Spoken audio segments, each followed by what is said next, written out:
customers, making it the go-to spot for a warm meal and good coffee. 40 years later, it remained a beloved place for travelers and locals in Rochester, New York. One of the locals took his usual seat at the counter, a place he had used for the past 7 years. He didn't come every day due to work that kept him on the move. He often wondered how this seat was always available when he did stop by for breakfast or dinner, and he appreciated whatever luck made it possible. "Good morning, Hal," a gray-haired waitress greeted him, holding a pot of coffee. "Morning, Eve," he replied with a smile. Eve placed the mug in front of him and poured while watching his face. After years of serving, she knew just when to stop pouring without looking at the cup. "Are you okay, hun?" she asked gently. Hal let out a small snort and looked up again. Eve's insight was sharp. He nodded once, and she understood he wasn't ready to talk more. "Usual?" she asked. He nodded again, and off she went to prepare his meal. Eve didn't need to write anything down. She remembered the orders of all her regulars. He admired her remarkable memory. A sudden, painful thought flickered through his mind, but faded quickly. He focused on his coffee, gripping the mug tightly like a lifeline. Trying to escape his thoughts, he allowed himself to pay attention to the sounds around him. This was a skill he had developed to stay alert and now helped him stay calm. The diner was filled with the sounds of utensils clinking on plates, mugs thumping on tables, and a blend of conversations, some soft whispers and others loud and energetic. Everything felt normal, and he found comfort in that. But then there was a noise, subtle but present. It was quieter than the usual sounds, almost hiding. It had a higher pitch than the clatter of spoons in coffee. It was a faint tapping, like trembling. It came from a mug, the sound of anxiety. That noise didn't have a place here, and he wished he didn't have to hear it. Not today, of all days. He made a mistake by looking toward the sound and saw where it was coming from. He quickly looked away, upset with himself, but it was too late. She was sitting 2 stools to his left, and he quickly took note of her. She was tall, maybe as tall as he was. She had a slim figure with long arms and fingers wrapped around her coffee mug. Her hands were shaking, and he realized the tapping noise was from her multiple silver rings. She had long blonde hair, which looked like a thick braid. Wow, that was a lot of hair. Her big brown eyes had long eyelashes. When she glanced his way, he noticed the pain and fear in them. Her makeup was messy from crying, and there were fading bruises on her skin. She had slightly prominent teeth that braces hadn't fixed. Her lips looked soft, except the top one was healing from a split, probably caused by something hard. Her nose was a bit larger than usual, but it suited her big eyes and smile. While she wasn't what some might call traditionally beautiful, her face had a unique charm that was appealing in its own way. Definitely appealing, except her body language screamed that she was in trouble. She seemed like she would attract trouble, and judging by the bruises, it looked like that had already happened. He wondered if she was trying to escape. It seemed possible.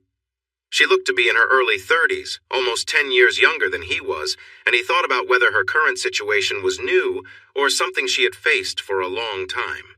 She wore tight light blue jeans with rips and worn black shoes that had seen better days. The pink satin jacket barely covered her waist and was worn open. He noticed it didn't seem to fit properly. He heard a man behind him talking about her. He wasn't the only one noticing what was happening. The difference was he wasn't looking for trouble. Eve came over with his food, and he felt relieved for the distraction. He smiled at her, and she looked at him knowingly. He simply shook his head, thanked her, and began to eat. Eve walked over to the woman. "Are you sure you don't want anything to eat?" "No, thank you, just more coffee, please." His hand paused as her deep voice sent chills down his spine. He hadn't expected that. It sounded rougher than he would have thought, almost surprising given her appearance. Still, there was a note of fear in it that troubled him, so he tried to forget it and finished his breakfast. When he was done, Eve was there to take his plate and pour him more coffee. "Will I see you again tomorrow?" she asked. "No, not for a week or so." "Going for a long drive," Hal said. "Another work trip?"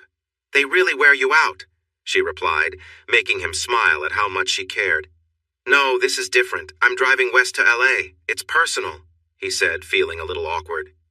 "You can't drive all that way. You'll fly from Buffalo, right?" Eve asked in surprise.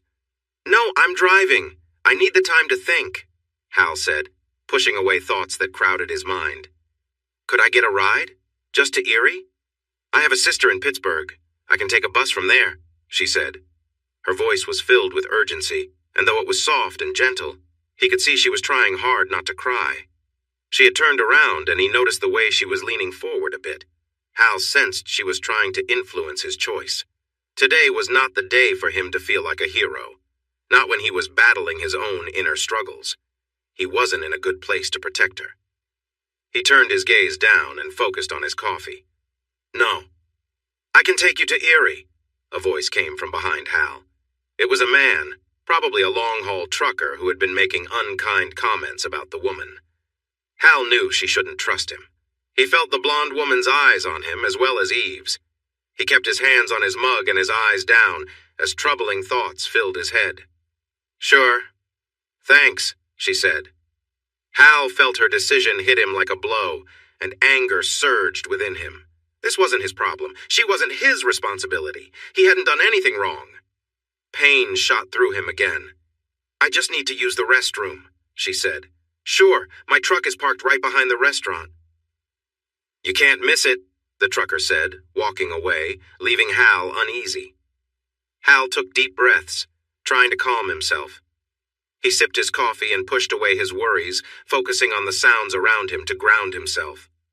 Then he picked up another conversation from a distance. Pete, where are you? Good. Meet me at the rest stop just east of Buffalo. I found another girl. Yeah, we'll do the same as last time. The voice faded away as the trucker hurried to get ready. Hal felt alarmed. He knew he should have stopped this. Seeing the fear and trembling in her made it clear this wasn't her first wrong turn. In frustration, his mug shattered in his grip, splattering coffee everywhere. Eve rushed over to clean up the mess, carefully gathering the pieces of the mug while watching him with concern. Sorry about that, he said. Put it on my tab, he sighed. Eve nodded and started to leave. Before he could stop himself, he reached out and touched her arm. You need to stop her from going with him. Eve raised her eyebrows but stayed quiet. He took a deep breath. He called his friend. He took another breath to keep his anger under control. They're planning to harm her at the next rest stop. Eve gasped, lifting her hand to her mouth. Then she met his gaze. Hal, she needs to get to Erie safely. He blinked in confusion. Yes, that's why you need to tell her not to. You need to take her, Eve insisted. Her tone left no room for debate. He opened his mouth to argue, but her look reminded him of a mother dealing with a stubborn child. She was very good at this, but she didn't know what kind of trouble he was facing. She had no idea how dangerous it was. Eve hurried away, and Hal watched as she caught the woman just before she left the building. He noticed the woman had only a small pink backpack. The two leaned in close as Eve spoke softly. Hal saw the woman pull back, then begin to cry. Eve put her arm around her and led her back toward Hal, whose stomach tightened as they approached. When they stood in front of him, he managed to look into the woman's tear-filled eyes. Erie? He asked, and she nodded slightly. Once again, a victim in need. Okay, I'll get you there, he said firmly. Eve smiled at him kindly as she let go of the woman. Her name is Sam. Sam, this is Hal. They exchanged brief nods. He placed some money on the counter and looked at the waitress. When I return from L.A., I want a slice of blueberry pie. She patted his arm with a smile. Sure thing.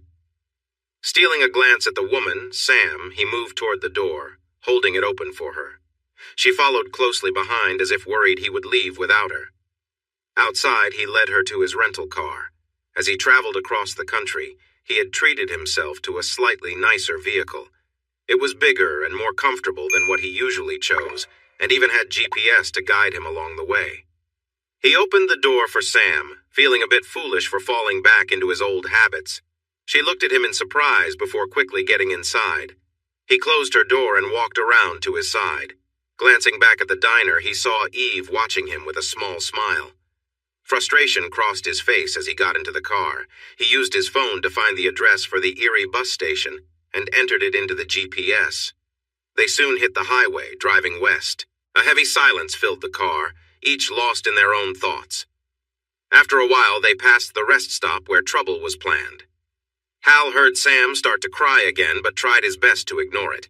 They bypassed Buffalo, but on the outskirts, he pulled off the highway, aware of Sam's discomfort. He drove into the parking lot of a McDonald's and turned off the engine. She glanced at him, looking a bit anxious. "You've been fidgeting for the last 15 miles. If you need a break, just let me know. Please go to the washroom inside." She nodded in relief, but shot him another worried look. "Your stomach has been making noises since we left the diner. I'll go get you something to eat. What do you want?" She wanted to argue, but her stomach growled loudly. She smiled shyly. "An Egg McMuffin?" He nodded and opened his door. Sam hurried out too. He locked the car and then held the door open for her. She smiled at his kindness and hurried inside. He ordered 3 breakfast sandwiches for her and picked up a few bottles of water for the car. Hal noticed a teenage girl rushing to the door with a backpack that looked familiar. The strap had a similar tear to Sam's bag. This was something he felt ready to handle. He took 2 steps forward and grabbed the bag, pulling it from her hands. "Hey, give that back!" she shouted, clearly upset. He stood quietly, looking at her. "I said, give me my bag, jerk!" Her voice rose, trying to scare him. "What's happening here?" A deep voice came from behind Hal. "This guy is stealing my bag!" the young girl yelled, frustrated that her shouting wasn't working. The manager stepped between Hal and the girl. "Is that true? Did you take her bag?" "No!" "He's lying! Give me my bag!" she shouted. Sam suddenly came rushing from the back of the restaurant, looking anxious. Hal turned to the manager. "The bag belongs to her. She was in the restroom when this girl took it." "No way!" the girl yelled as she moved away from the manager and ran out the door. The manager tried to catch her, but she was too quick. She darted around the corner and vanished. Sam's lip trembled again as Hal handed her the backpack. He grabbed his things from the table and started heading outside with Sam close behind him. This time, he let her open her own door, and she quickly climbed in. "Did you do what you needed to?" he asked, and she nodded. "How did she get the bag?" "It was hanging on the hook inside the stall. I sat down and started. Then she reached over and grabbed it. She also messed with the lock. It was hard for me to get out." She looked up at him with big, sad eyes. "Thank you for getting it back." He nodded. "Lesson learned. Now, eat your breakfast." He handed her the bag after taking out the water bottles. He noticed there were no napkins in the bag. "You can find napkins in the glove box." "Please try not to drop any food," she said quietly. Hal got them back on the interstate, and they joined the busy traffic on 90, heading west alongside Lake Erie. Sam took the chance to eat quickly. She slowed down with her third bite, leaning back against the seat, looking a bit more at ease. "Oh my gosh, thank you. I haven't eaten in days," she said, sounding relieved. Hal felt a bit better too. It felt nice to care for someone else. She was certainly a welcome distraction. Maybe that was a good thing. "You're welcome," he replied. He glanced over and saw that she was looking at him. He raised an eyebrow and focused back on the road. "What's on your mind?" "You aren't what I thought you would be." He looked at her again and noticed she was studying him closely. "What made you think about expectations? We just met." He felt a twinge of guilt, knowing he had done the same when he first saw her. So far, she matched his impression. She seemed taken aback by the question. "People. We often judge each other at first sight. It's just how we are," she explained. "What did you think?" he asked, curious despite himself. She paused, and then the words rushed out. "Your clothes are a bit wrinkled, like you've been wearing them for a while, and you haven't shaved in a couple of days. I thought maybe you were one of those people who blend in, the ones nobody notices. But now you seem really confident, especially at the restaurant. I wish I had that." He frowned. "I'm sorry, I didn't mean to offend you," she said urgently. He shook his head. "It's okay, I'm not offended." He stopped for a moment. "I've had a rough time these past few days. I'm not the best company. That's part of why I'm driving across the country. Just me and my thoughts." She fell quiet for a moment, studying his face. "Is that why you said no?" she asked softly. He made a quiet sound. Saying no had not gone well for him. "Yes, I'm sorry for prying, but I'm glad you helped me escape those bad people." He nodded, though he knew she didn't realize how close she was to danger herself. They traveled on in silence. The scenery was plain, as the interstate was built for speed, not beauty. How long have you been on the run? The question slipped out before he could stop it. Maybe it was the looming danger that made him lose his filter. She froze, glancing at him and then looking away. What makes you think? Bruises on your face, your lip, the marks on your wrist, not eating for days, your actions in the diner, he noticed, then stopped as he saw her getting upset. It's okay. I'm not judging you, He was observant, and he often found it hard to hold back his thoughts. Sorry, he added softly. They traveled in silence for a bit until she spoke quietly. 2 days. Frank hurt me. Again. I couldn't stay, so I left when he went out to the club. Club? Hal asked gently. The Kitty Club. It's a place he manages. I used to work there. Is Frank looking for you? Her scared eyes turned to him. Probably, yes. Does he think he owns you, or do you owe him something? Hal asked calmly, but inside he felt a sense of danger rising. Both. She sniffed, but seemed to regain her composure. He said I was too old for the stage and not attractive enough to work in the bar. He told me I needed to change my appearance. She pointed at her enhancements. He paid for them. Did he say how much they cost? Hal was starting to understand how Frank thought. It looked like she was still under his control. He wouldn't tell me, she said, her voice shaking. I see. Does Frank know where your sister lives? Hal asked. He worried Sam might be bringing this troublemaker closer to her sister. Sam shook her head. I haven't talked to Delilah in 15 years. I know she got married, moved to Pittsburgh, and has 2 kids. My younger brother Jimmy gave me her info a few years ago when he was looking for me.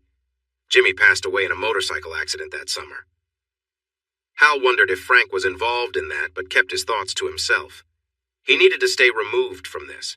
He was just a way for Sam to get to Erie. Once there, they would part, and she would take a bus to her sister. He stopped himself from thinking about her life beyond that.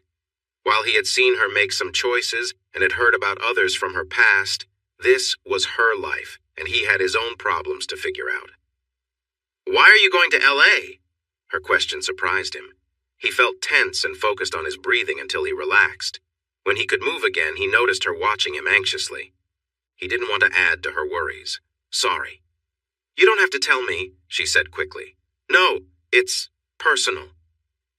Another long stretch of silence passed. Hal felt like he had let her down. Are you going to be okay? Her sudden question struck him, making him pause. This person who had faced so much was worried about him? He almost wanted to laugh, but then he realized it would be wrong to laugh at her caring nature. Another sign of the darkness inside him. He could tell her everything was fine, but he decided against it. Time for honesty, then. I don't know. I'll just wait and see. That's why I'm taking a week to get there. I need the time. He took another quick look and noticed some of the lost trust was coming back. His honest reply seemed to help. You know what I did? What about you? Her innocent questions felt sharp, as if they were opening old wounds. He decided to give the safe answer. I'm an inventory control manager for an office equipment company. He glanced over and she smiled. It was the first time he had seen her smile like that, and it made him feel warm inside. He couldn't help but smile back. Still, he wondered what made her smile. What's that for? She shook her head, the smile spreading wider. He felt a little tug in his chest. Seriously, what's up? Hal asked, returning her smile. She seemed to think for a moment. Your job just doesn't seem to fit you. His eyebrows shot up. Why's that? She looked at him closely, trying to see inside. I don't know. It's like you should be doing something bigger. Bigger? He laughed. I mean something more important, less boring, she said, shaking her head. Hal smiled to himself. Don't dismiss boring, I like it. She giggled, and her laugh was nice, though it had an edge of nervousness to it. I don't see it, she said, studying him. Maybe something like a fireman or a police officer or something military. He met her gaze. Military? She looked away, a bit shy. I'm not sure what exactly. I'm not great at explaining things. I'll say it again. Don't dismiss boring. Not everyone can deal with fast-paced jobs. A little calm is nice sometimes. She nodded, but he could tell she wasn't fully convinced. He caught her frowning slightly. What's wrong? I see a ring. Are you married? Her question cut deep again. He had to work to keep his expression steady. He nodded quietly. What does she do? He took a breath and released it slowly. She's a dental hygienist.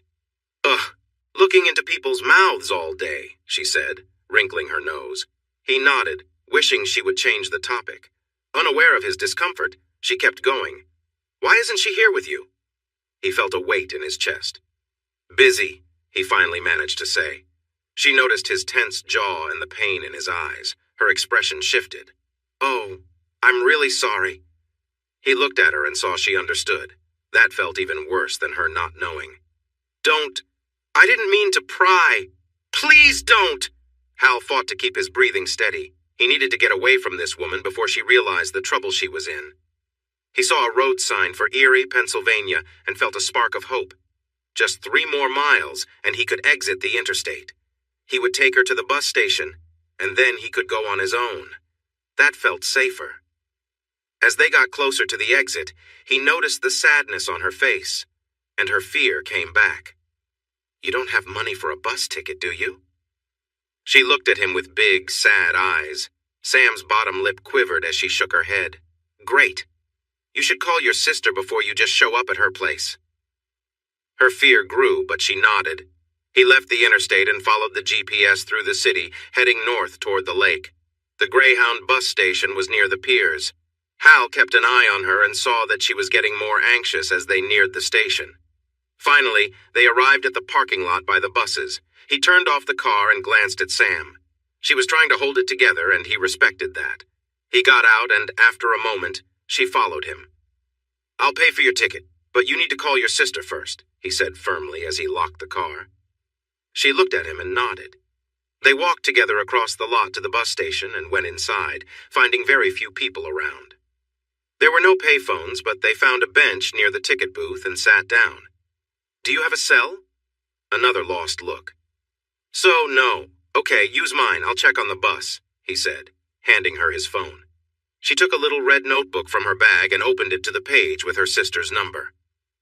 Hal stood up and walked over to the ticket agent. Hi, one way to Pittsburgh, please? The man glanced at his screen. The bus to Pittsburgh will arrive in 30 minutes. It costs $36. Hal returned to Sam, who was on the phone. Hello? Delilah? It's me, Sam, Samantha, your sister. There was a long silence. Please don't say that. Another pause. I wanted to come see you. Today. Sam started to sniffle. Please don't be like that, Deli. I'm really not. Oh, no, please. Oh. Sam looked at the phone, then slowly curled up on the bench as tears began to flow. She cried deeply as Hal watched, feeling a sense of sadness wash over him. He realized there wouldn't be a happy reunion with her sister, a result of choices made long ago. He walked back to Sam, sat down next to her, gently took his phone back, and rubbed her back to help her feel calm. A memory flashed into his mind. Lisa, crying into her pillow. He sat on the edge of their bed, comforting her. He couldn't remember why he was crying, but he felt a wave of guilt that made him think it was his fault. He wasn't sure if he should believe that feeling. Now, he wondered if those tears had anything to do with what had happened. His mind was racing, thinking about every small gesture and word, searching for the truth in everything. Finally, a bus arrived at the station, announcing the 12:40 to Pittsburgh. They both remained still on the bench. As the bus drove away, Hal heard a soft sigh from the woman whose head had rested on his leg while he remembered the past. He looked down and realized he was gently running his fingers through her hair. She seemed more at ease now. What was he going to do next? He was meant to go to the West Coast. She didn't belong in that chaos. He didn't want her to get caught up in it. At the same time, he couldn't just send her away. It felt like she had faced enough hardships recently. He might be troubled, but he didn't want to be unkind. He had to keep moving west. He couldn't decide for her, but he was running out of options. He glanced down at her and noticed her eyes were closed. What? What are you going to do now? He managed to ask, his throat tight. She shook her head and pressed her head against his leg, shivering slightly. He turned his face away and looked out the window to avoid seeing her face. He could just leave. He'd kept his promise to Eve. Safe. There was a trailer with a sign that read Queen's Pork Sausages attached to an old red truck. He had seen the potential threat's truck before, and now he recognized it across the street. That made it clear he couldn't leave Sam behind. They were likely watching them. "Sam, we need to go, right now." She looked at him confused, then froze at the serious look in his eyes. "Come on." He helped her stand up, handed her backpack to her, and urged her to move. "What's happening? Where are we going?" Her voice was filled with real fear. "The person from Pinky's followed us. We need to get to my car." Hal was on high alert, noticing movement in the parking lot. Left and right, it seemed they were getting closer. So he brought his friend along. The tension inside him grew. They parked in the second row of cars and needed to get past the first row. Their pursuers would likely try to catch them as they stepped out from between the vehicles. He carefully changed their path so they could pass between a parked delivery truck and a Jeep. As they reached the back of the Jeep, he gently nudged Sam into the narrow space. "Keep going," he whispered. She took a few steps and looked back. He was gone. She moved forward a bit more, but then something grabbed her wrist tightly, pulling her hard. She stumbled in fear. She yelled as she fell against the side of the Jeep. Frightened, she held onto the heavy metal railing to stop her attackers from getting to her. Behind her, she heard a quick series of loud sounds and strange noises. Something fell to the ground, followed by heavy thuds. She kept her eyes shut tight as sparks flew around. Then a calm voice spoke near her ear. "Sam, it's okay. We need to go now. Come on." Gentle hands helped her up and gather her things. She looked down in fear at the two men lying on the ground. "Let's hurry." Sam held onto Hal's arm as he led her to the passenger side door. When the door closed behind her, she felt a wave of safety wash over her. She turned around in her seat to see the two men still face down. As Hal got into the driver's seat, she stared at him wide-eyed. He was talking to someone on his phone. "Thanks." He hung up and tossed a stun gun into the space between the seats. He caught her glance. "I took this from the truck driver. It was meant to help them." He quickly started the car and drove out of the lot slowly. He tapped on the GPS a few times, and then they were on their way. He didn't say anything until they were back on the freeway. He turned to Sam and saw her watching him. "Are you okay?" he asked. "Yes, but what did you do?" He looked away, his face tense. "I know how to defend myself." He then asked, "So, going to your sister's is off the table?" She looked like she might cry again, but she nodded. "Do you have a backup plan?" he asked. She shook her head. "No other family, cousins, or an aunt?" Her expression faded and her lip quivered, making him feel uneasy. "Where are we going?" she asked softly. "I'm headed to LA, that's all I know. Do you have a place to go?" She shook her head. Her sad eyes locked onto his, filled with pain. He thought to himself how he didn't want her to come along to LA. It wouldn't be safe for her, and he needed time to figure things out on his own. She began to cry again. "Why are you crying now?" he asked, feeling a mix of frustration and concern. "I'm scared. I don't want to depend on you, but I have no home, no money, no family. My ex-boyfriend wants to hurt me, and those men tried to take me again." She was shaking. "I'm terrified, but I feel safe with you. But you don't want me here." Her tears turned into sobs, and Hal felt overwhelmed. He had kept his anger in check earlier, but her crying was making those feelings rise again. He needed to stop this. "You can stay with me until we figure something out," he said firmly. "Please don't cry." Her tears slowed as she looked at him with hope. He didn't want to see that, so he focused on the road ahead. The crying stopped, and they continued driving through the countryside. "Where are we headed tonight?" she asked softly. He nodded. "I got a room in a motel in Columbus, Ohio. I'll get another room when we arrive." Hal glanced over and noticed the worry on her face. "What's the matter?" "I don't want to be a bother." He sighed. "What do you mean?" "I only brought what I was wearing." She looked at him with wide eyes. "I'm not ready for a week-long trip." Hal looked at her again and took a deep breath to calm himself. Finally, he nodded. "All right, we can stop and get some things for you." Seeing her worried expression, he added, "I have a travel budget." Her eyes shone with unshed tears, but she held them back. "Thank you." He nodded back, and they resumed their quiet drive. It would take nearly 4 hours to reach Columbus, so they settled into the comfortable seats. After some time, Hal felt her gaze on him again. He glanced over carefully, but she just looked very curious. "What?" he asked, unsure if he wanted to know. I didn't see it, but your fight with those two, it didn't sound like any fight I've ever heard. It was so quiet. He raised an eyebrow in surprise. You've heard a lot of fights? She nodded seriously. Frank and his friends, the bouncers, they often get into fights. Sometimes people drink too much and cross lines. They take them outside and we can hear it in the dressing room. I think they do it to scare the girls. She looked down at her chipped nails, pain showing in her eyes. Sometimes they do it just for fun. Take someone outside and rough them up. Sometimes it's one of us. Me. She shook herself, then met his gaze again. Fights are always loud people screaming, begging, crying, swearing, and skin hitting skin. Always. She looked at him again. But your fight was silent and it ended so quickly. I don't like to fight. Liar, the dark voice teased, but only Hal heard it. He took a deep breath. Hit hard to stop the fight fast. Walk away. He felt the dark voice's cold scorn at his words. It was only satisfied when someone was defeated. Inventory control manager, she murmured quietly. He stayed silent. It felt safer that way. Hal joined the busy traffic on the highway around western Columbus. They had made good time, even with a few stops for Sam. The first time they stopped, he stayed in the car, and Sam was visibly anxious when she returned. For the next stops, he went inside with her and waited. This seemed to calm her worries about being left alone.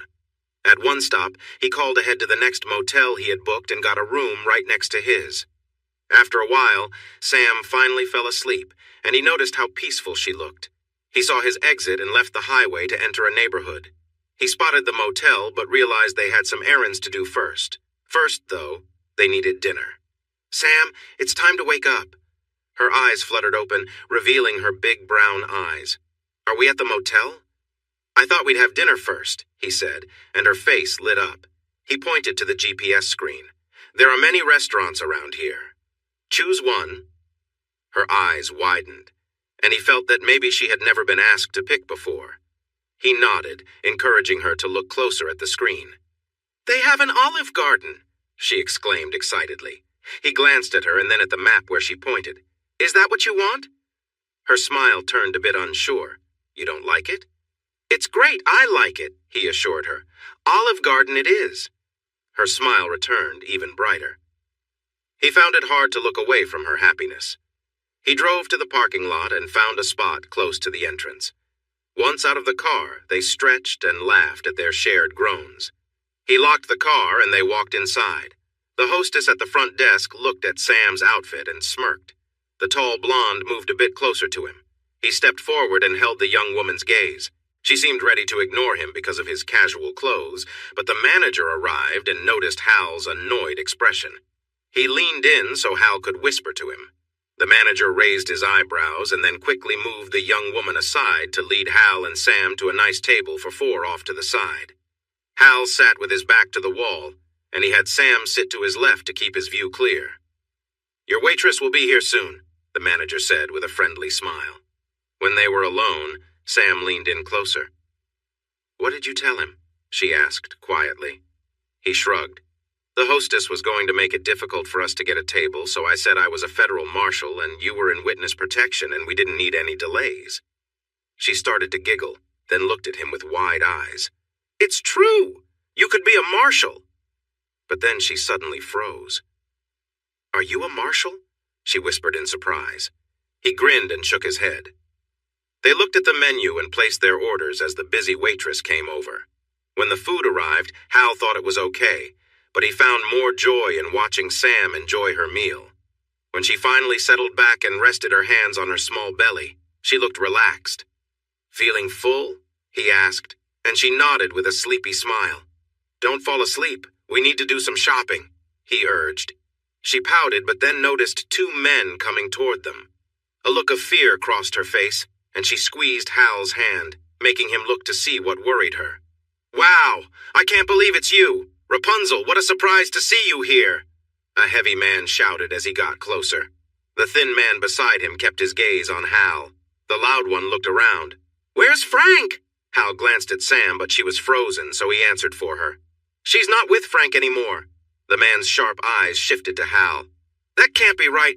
Mr. Capello doesn't let anyone go, especially not Goldilocks here. Who are you? I'm her friend, and you? The heavy man grunted. I run the Kitty Club just south of 70. I've known Rapunzel since her stage days when she used to perform. I don't think she wants to remember those times, Hal said firmly, cutting off the man whose smile faded. The man sized up Hal, and his smirk returned. You don't seem very friendly. Hal suppressed a laugh. The man had no clue. You could say that. Enjoy your evening. The heavy man nodded to himself and then to his partner before fixing his gaze on Sam. See you later, Goldilocks. Once they were alone, the waitress rushed over and Hal paid the bill. He noticed Sam was trembling after their encounter. He needed to distract her or risk her getting upset again. Come on, let's go shopping.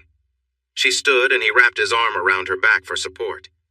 She looked at him in surprise but held on to his hand until they reached the door. He guided her to his car, then drove to the supercenter and parked. We can find the essentials here, everything you need, he said as he got out. She nodded and hurried to keep up with him, linking her arm with his. She glanced back one more time. Once inside, Hal took a shopping cart and led her to the women's clothing section, steering her past a rack of discount-to-shirts where she paused. Please see this as a chance to refresh your wardrobe. You don't have to stick to the shirts. Don't worry about the prices. If it looks nice and fits, we'll buy it, he said. She looked up at him with wide eyes. We need enough outfits for a week. She started to pick things out cautiously. Each time she found a blouse she liked, she would turn to Hal for approval. He would nod. He only shook his head once, deciding a particular choice didn't suit her. She took the clothes to the fitting room while he stood by their cart, watching over their things. When she came back with just 3 blouses, he raised an eyebrow. The others didn't fit, she said, noticing a frown from a nearby sales clerk. Let's find some more, he replied. Sam grinned as the 3 blouses went into the cart. While she was looking, he found a few items for himself in the men's section across the aisle. He picked out a pack of blackish shirts, a pack of comfortable underwear, and a pair of gray running pants. All of it went into the cart. For the next hour, Sam tried on clothes until they had enough outfits for at least 8 days. Along with the blouses, she found 3 dresses that she seemed especially excited about. He made her choose jeans that were more whole, but she insisted on getting 3 pairs of yoga pants, which were a bit more fitting. As she modeled many of the outfits for him, he realized how great she looked. His first impression of her didn't show how long and fit her legs were or how nice her figure was overall. He noticed these things and found himself thinking about someone else, which put him in a slight bad mood. To lift his spirits, he led her to the undergarment section. He looked her in the eyes. Just get things that fit and feel good. The bras I need can be really expensive, she started, but stopped when he frowned. He held up a hand and rubbed his face. I'm sorry. I didn't mean to act like that. I just have a lot on my mind. Don't worry about the cost. If it fits well, it's worth it. Surprised, she smiled and walked off happily to look. He wondered where those words had come from. He wasn't usually charming like that. She returned with an armful of bras and underwear, and they went into the cart. She noticed he seemed a bit distracted but didn't ask. As they passed the shoe section, he stopped. You need some sandals for the dresses and definitely new running shoes. Her face lit up, and she quickly searched for sandals. He noticed a nice pair of women's running shoes, white with pink details. They were a bit costly, but they looked comfortable compared to her worn-out shoes. He also grabbed a pack of ankle socks. The shoes and socks went into his cart. When he found her sitting on a bench looking at her feet with a sad expression, he asked, What's wrong? I can't wear sandals looking like this, she replied, her voice shaky.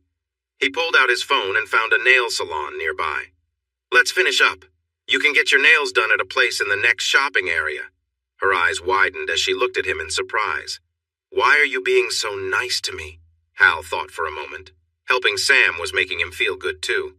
You don't know exactly. It's good for me too. She put on her worn-out shoes and stood up.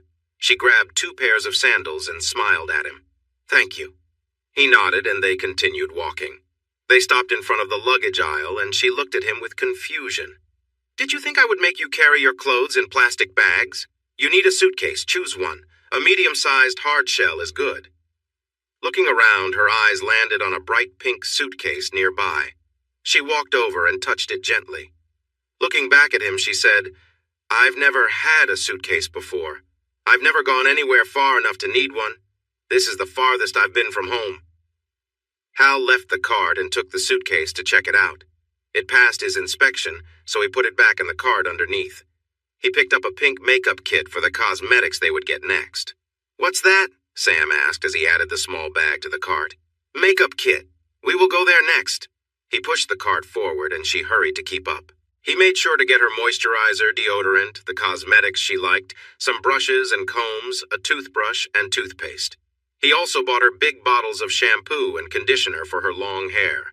By the time they checked out, the cart was quite full. Sam worried about the cost until Hal had enough of her fretting. Not wanting to snap at her, he simply gave her a hug. They were both surprised by it. He found it amusing that she was actually a little taller than his 5'9".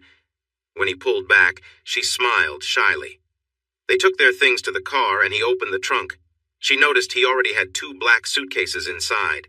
He added her pink suitcase, opened it, and quickly packed their purchases inside.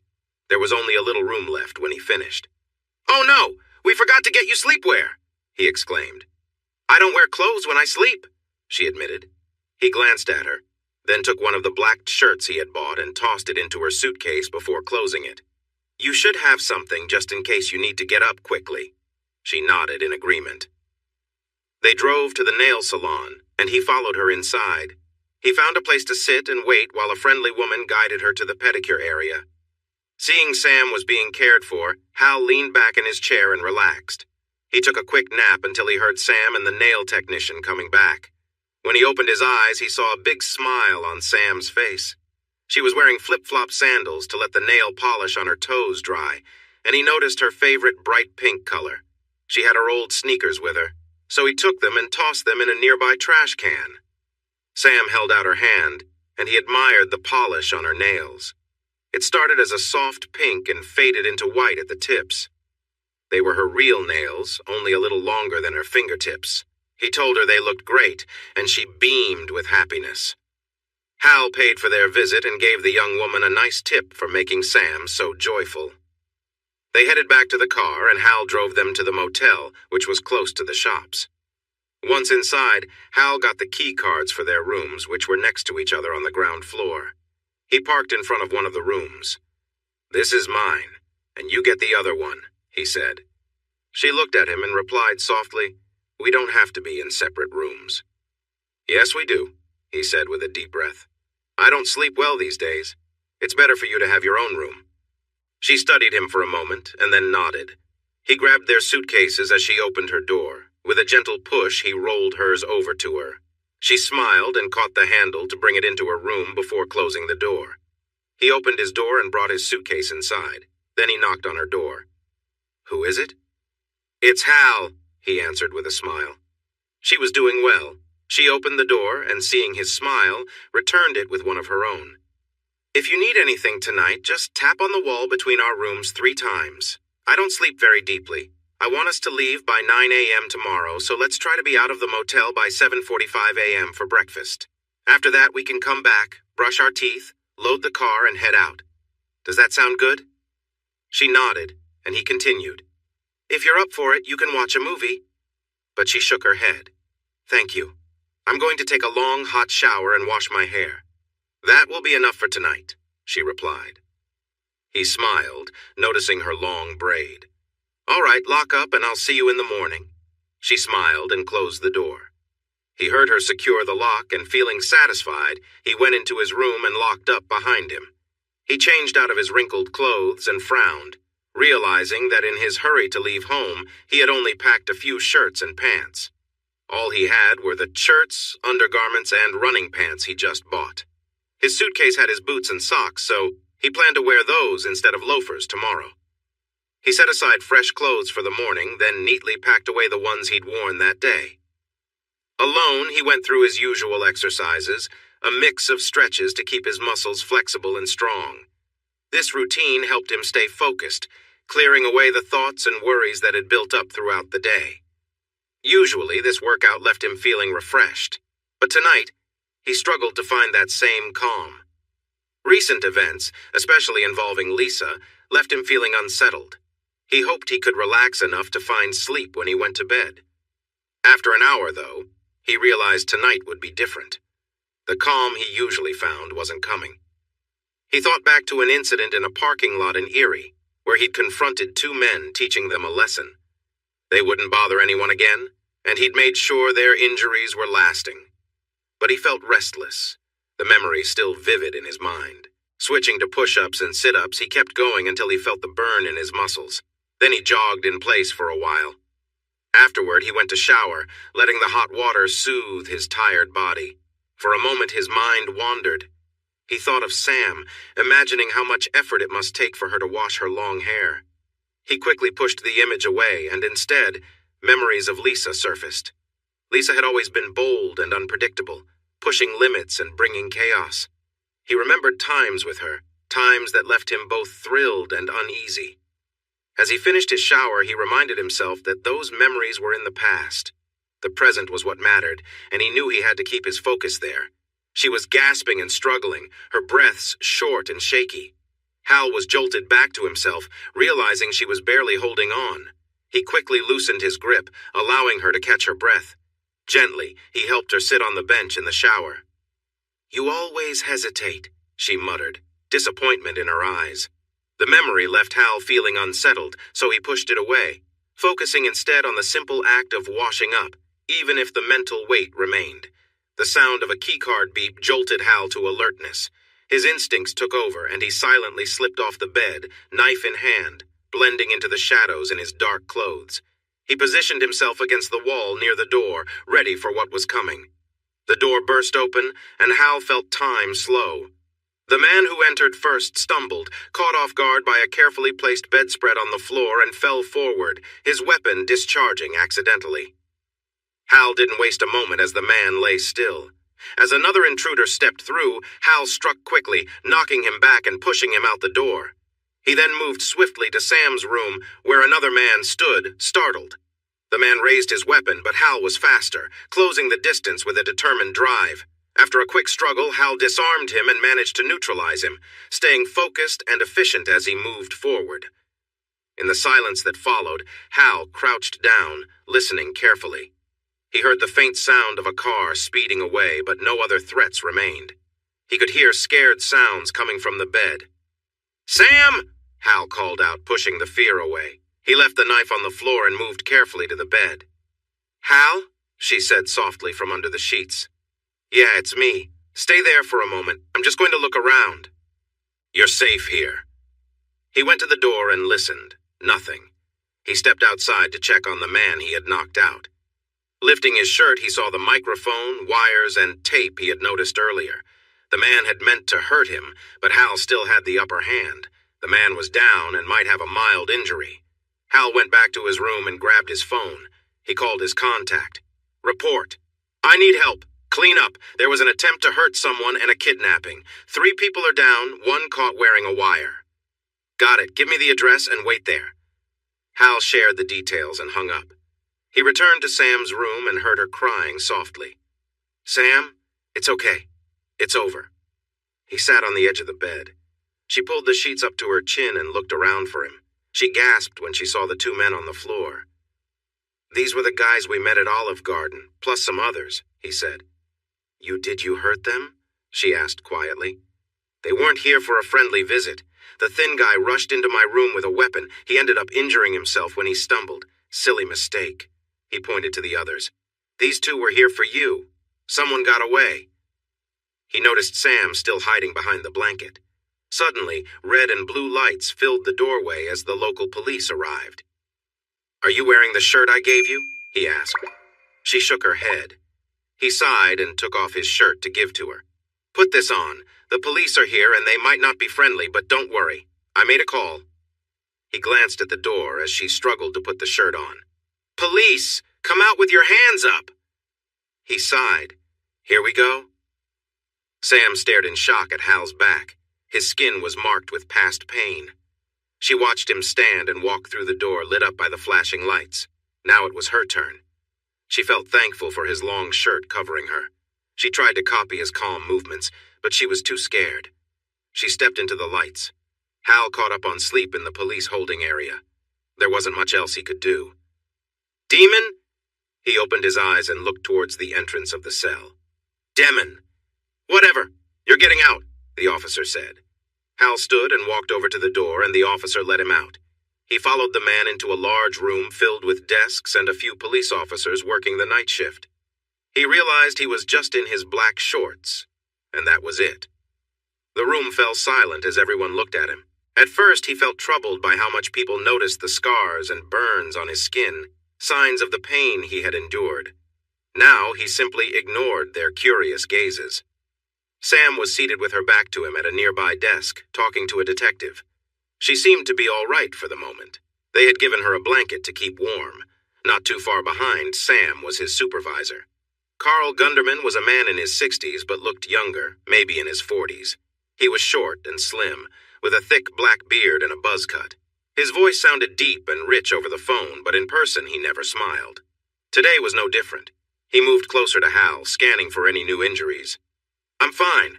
It was a close call, but no injuries," Hal said quietly. "Why did you do that?" Carl asked.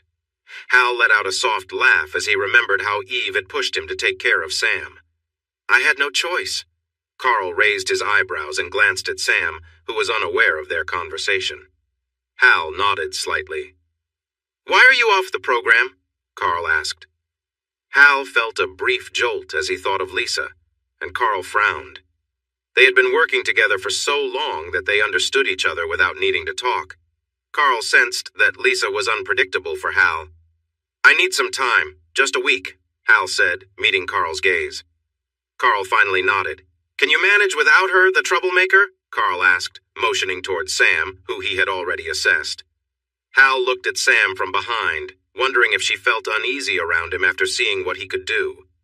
She must have sensed his stare or noticed the quietness in the room, because she turned and saw him standing there looking worn. Sam jumped to her feet, rushing over and wrapping her arms around him.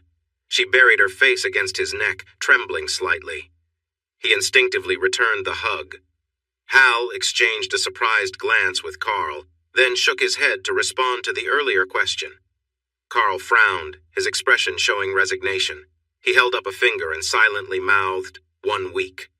Hal nodded, and his supervisor walked away without another word. "Miss Dulaine, I have a few more questions," the female officer said, and Hal felt Sam cling to him tighter.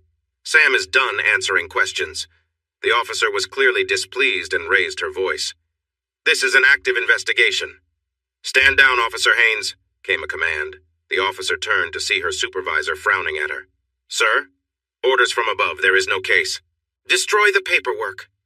The officer looked at Hal, then nodded at her commander. "Yes, sir." She returned to her desk. "Thank you," Hal said. "Don't thank me. It wasn't my choice." He handed over a large manila envelope containing Hal's wallet, keys, and room key cards. Carl had done a great job again. Even his knife was in an evidence bag. "The guys who came in had key cards. Did you talk to the night clerk?" Hal asked. "He's gone, just like the driver. Even if we find them, there's nothing we can charge them with," the man said, looking unhappy. He glanced at Hal. "You messed up a big operation we had planned for a year, but Officer Romano wanted me to thank you for not hurting him." He frowned again. Hal just nodded. "We need to go back to the motel to get our things. Can we get a ride?" Hal asked. The commander nodded. "It's all set. You'll meet the driver at the entrance." He walked away, clearly unhappy about everything. "Let's go," Hal told Sam, who stepped back and looked confused. "We just get to leave? I don't understand. People died." She seemed lost. He couldn't explain it well. Maybe she didn't want to stay with him now. "Yes, we can leave. There are no charges. It'll probably just be called a failed robbery with the attacker's deaths as self-defense on my part. I'll understand if you want to leave me." "No!" Sam grabbed his arm. "Don't leave me behind," she whispered. "I don't want to be alone." He blinked at her, then nodded. "Okay, let's go back to the motel." They went down the stairs to the ground floor, where a man watched them with a smile. "Mr. Demon?" "Demon," he corrected. "Sorry about that. I'm here to drive you back to your motel." The man seemed a little distracted by Sam. "Let's go," Hal said, trying to get the man focused. They followed him to a minivan and sat in the middle bench seat as the driver got into place. The drive back didn't take long. Sam held Hal's arm tightly, still shaking. When the driver dropped them off at their rooms, the sun was just starting to come up. Police tape was still around the area by their doors, and 2 police cars were parked outside. Hal approached the nearest police car, and the officer inside frowned at him. "We're going inside to get our bags. Then we're leaving. Are you staying until we go?" he asked. The officer pointed to the other car. "He's guarding the site. I'm here to make sure you leave," the officer answered sharply. Hal nodded and walked over to the police tape. He carefully moved it aside and opened the doors to their rooms. Both doors were broken. He noticed a bullet hole in Sam's window, but was relieved to see the bullet had stopped near the ceiling. It could have easily gone to one of the rooms in the building across the parking lot. "Get dressed, grab your suitcase, and pack your things. Then meet me by the car. We're leaving early today, and we'll have breakfast in Springfield," he said. She nodded and walked to the open door. "I can't," she said, her voice trembling as she looked inside. Hal sighed and took her inside. He asked her to pick out some clothes and get ready. He packed the rest of her clothes into the suitcase. He carefully stepped over a big stain on the carpet and gathered her items from the bathroom into her makeup kit. He brought that back out and added it to the suitcase. He opened a plastic bag for her dirty clothes and included that before closing the suitcase. He looked at Sam and noticed how she had changed. She wore his black t-shirt under a soft, light gray sweater with a deep V neckline. She also had on dark gray yoga pants and new sneakers with ankle socks, waiting for him to say something. "Wow, you look really nice," he said. Her smile brightened up her face but turned shy after that. He nodded for her to take her suitcase as he left the room, with her following closely. He stepped into his unit and sighed. They had not cleaned the mess on the carpet and walls. He looked at her. "You should wait here. The room is not very nice." She nodded, and he went back inside. He carefully stepped around the mess to get to his bathroom, took a quick shower, dried off, shaved, and used deodorant before packing his things. Finally, he cleaned his knife, promising himself to do a more thorough job that night.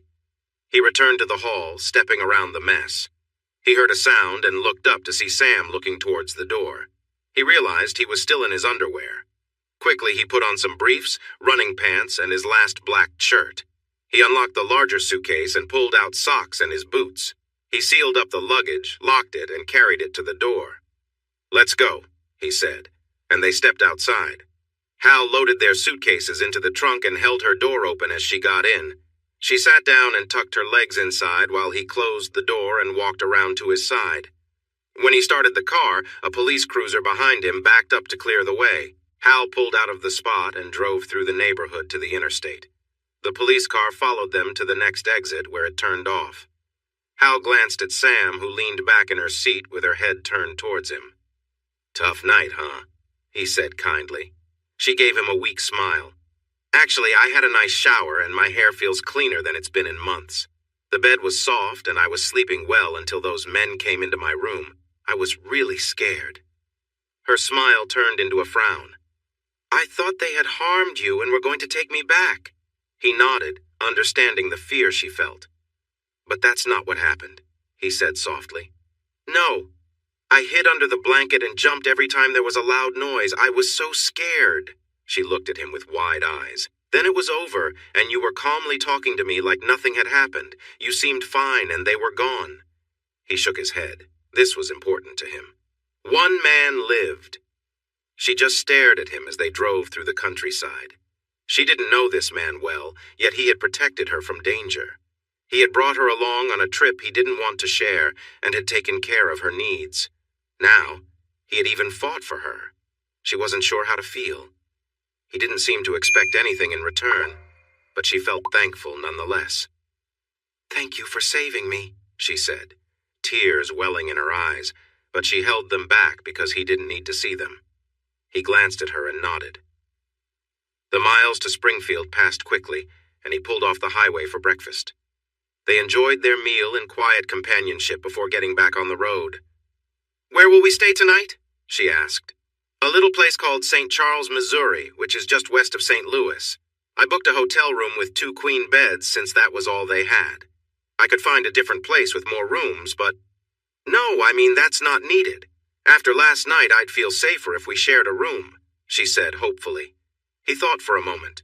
Would she be safer with him? He had faced threatening men last night, so he felt a strange calm this morning. As long as he didn't think about what lay ahead and the hard choice he would have to make.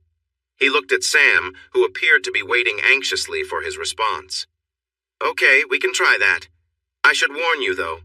I don't sleep soundly and can react strongly to unexpected things, as you saw last night. Please let me know if you need to get up before you move around. She nodded, understanding his concerns. Waking me by talking to me is okay, but please don't come near the bed until I'm awake and can respond normally, he explained. Is that a condition? She asked, and her question hit him hard. How could he explain? He couldn't. He wasn't sure if he even had the right to. But still, he could offer her something. Yes, I see someone about it, was safe enough to share. She nodded and looked out her window. He let out a breath he didn't know he was holding. He didn't want to lie to her. The endless flat land soon lulled Sam to sleep. Hal realized she hadn't rested much at the station. Now he had time to think, but all he could think about was how nice Sam looked in her new outfit. He felt a tug in his heart, one he hadn't felt in a long time. He brushed that feeling aside, as it reminded him of how he acted when he first met Lisa in high school. On his first day, Hal quickly learned that Lisa enjoyed causing trouble and had a way of getting attention from the boys. Everyone, including many teachers, was often distracted by her charm, and she thrived on it. Her ability to weave in and out of the hearts of many made her both liked and disliked at school. By the time he got to Lisa's school, Hal had already gone through a tough life in foster care and trouble with the law. He felt lost and on a downward path. Lisa noticed his struggles and pulled him into her whirlwind of chaos. They began their rebellion in a very public way. Their actions became more daring as time went on. Lisa would pretend to be with a popular athlete, and Hal would fiercely confront him, thinking he was protecting her. He didn't see that he was playing right into her hands. As she encouraged him, the conflicts kept escalating.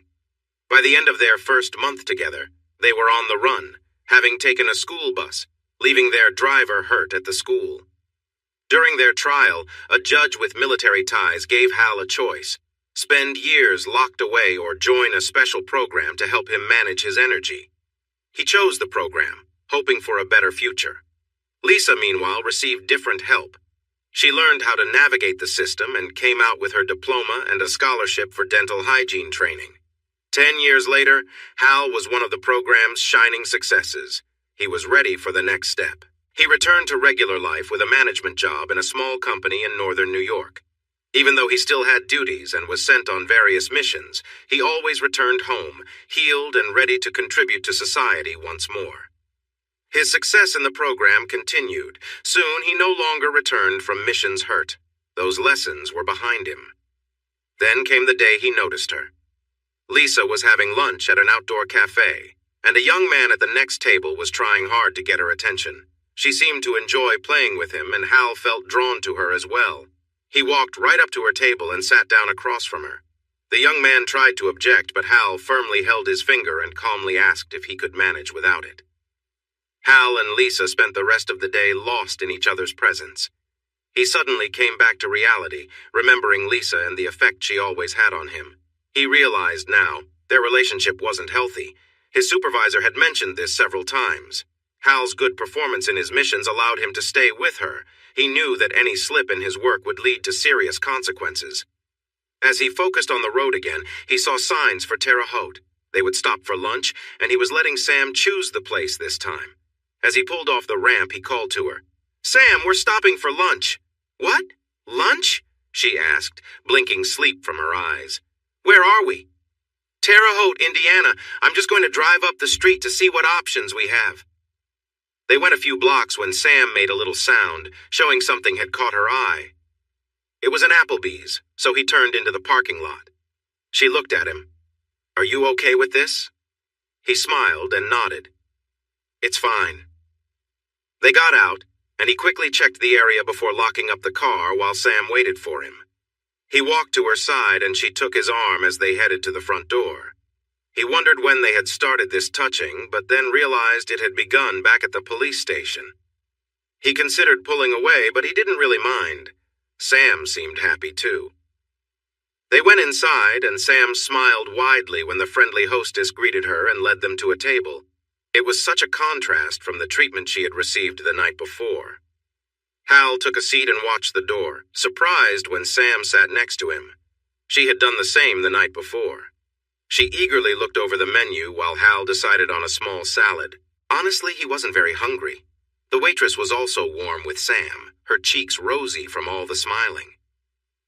"Thank you so much for these new clothes. They make such a difference," Sam exclaimed when they were alone again. "They're just clothes. You're still you. If it takes a new outfit for them to treat you well, that shows more about them than you," he said with a small shrug. She leaned against him, squeezing his arm gently. That felt nice, but Hal was uneasy about feeling this way. "Sam, I need you to stop." She leaned back and looked at him. "I'm so sorry. I didn't mean to make you think I was after anything." She began to move away from the bench, but he took her hand. "No, that's not what I meant. You've been very kind, and I know you've been through a lot. It makes sense that you might feel thankful." He paused to take some deep breaths because he didn't want to discuss his wife, but it was necessary. He noticed the sad look on her face, so he placed his other hand over hers and looked into her eyes. "I'm married, and have been for years. That's really important to me, but recent events have shown me something very hard to face." He winced as a wave of emotion hit him. He took a deep breath and started again. "I'm not great at understanding my wife. She's much better at reading me. I think she has been hiding things from me our entire marriage, probably since we met in school. I'm not sure if she really loves me or if she ever did. I noticed some patterns a few days ago. I need to figure this out before I can move forward." He sighed. "I can be completely unaware of feelings. That's one thing I appreciate about you. I can read your emotions easily. It's such a relief." Sam looked like she might cry again, but there was a small smile on her face. "I'm sorry about your wife. I have to say, I've heard many men say their wives don't understand them, that their marriage was a mistake, and that they were looking for something more. This is the first time I've heard the opposite. It's refreshing," she said softly. He raised an eyebrow in surprise, and she smiled shyly. "I like you too, but I won't rush you into anything until you're ready." She tilted her head down and peeked at him from under her bangs. "Is it okay if I keep holding your arm and hand? It helps me feel calm," she said quickly. He looked at her nervous face and nodded. She was so much easier to read than Lisa. The waitress arrived and took their orders. When she left, Sam looked at Hal in surprise. "Only a salad?" he chuckled. "These aren't exactly the healthiest salads. If I added dressing, it might have as many calories as your chicken tenders and fries." She looked concerned. "Am I overeating?" "No, that's not what I meant. Eat what you want. You seem to take care of yourself very well," Hal said awkwardly. The shy smile returned to her lips as her eyes fell to his hand on hers. She noticed a scar on the back of his hand. Her brow furrowed as she turned his hand over to see another scar on his palm. Something must have hurt his hand. She remembered seeing his back was marked with many scars, too. "How did you get all these scars?" she asked. He shook his head. "I can't share that. It's best not to ask." She nodded but seemed a bit uneasy. "I think of them as lessons. I don't get them anymore." "You work as an inventory control manager?" she asked. He nodded. "That's my job. We won't talk about other things." She nodded again, then smiled. "What kind of movies do you like?" He looked at her carefully. "You might laugh." Now she grinned, happy to hear more. "I promise I won't. What is it? Musicals?" He gave her a puzzled look. "Musicals? No." He glanced around. They were still alone.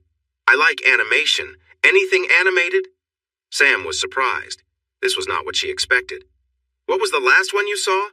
He smiled at the memory. "Spider-Man Into the Spider-Verse. It's a truly wonderful film." "So you like superhero movies?" she guessed. "No, not really. Before that one, I watched My Neighbor Totoro." He noticed her confused look and added, "It's a Japanese animated film about a family moving to the countryside and meeting friendly spirits. It's a sweet story." She smiled at him. "You are full of surprises." He looked at her with caution.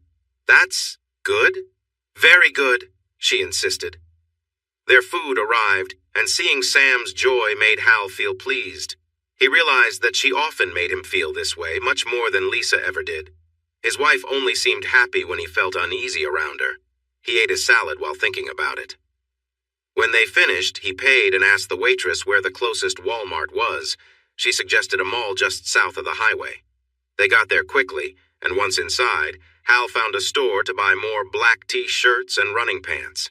Sam enjoyed strolling through the mall with him, and that's what they did. He noticed her eyes land on a display of gold bangles in a jewelry store window. They were on sale. On a whim, Hal led them into the store, and Sam's eyes widened in surprise.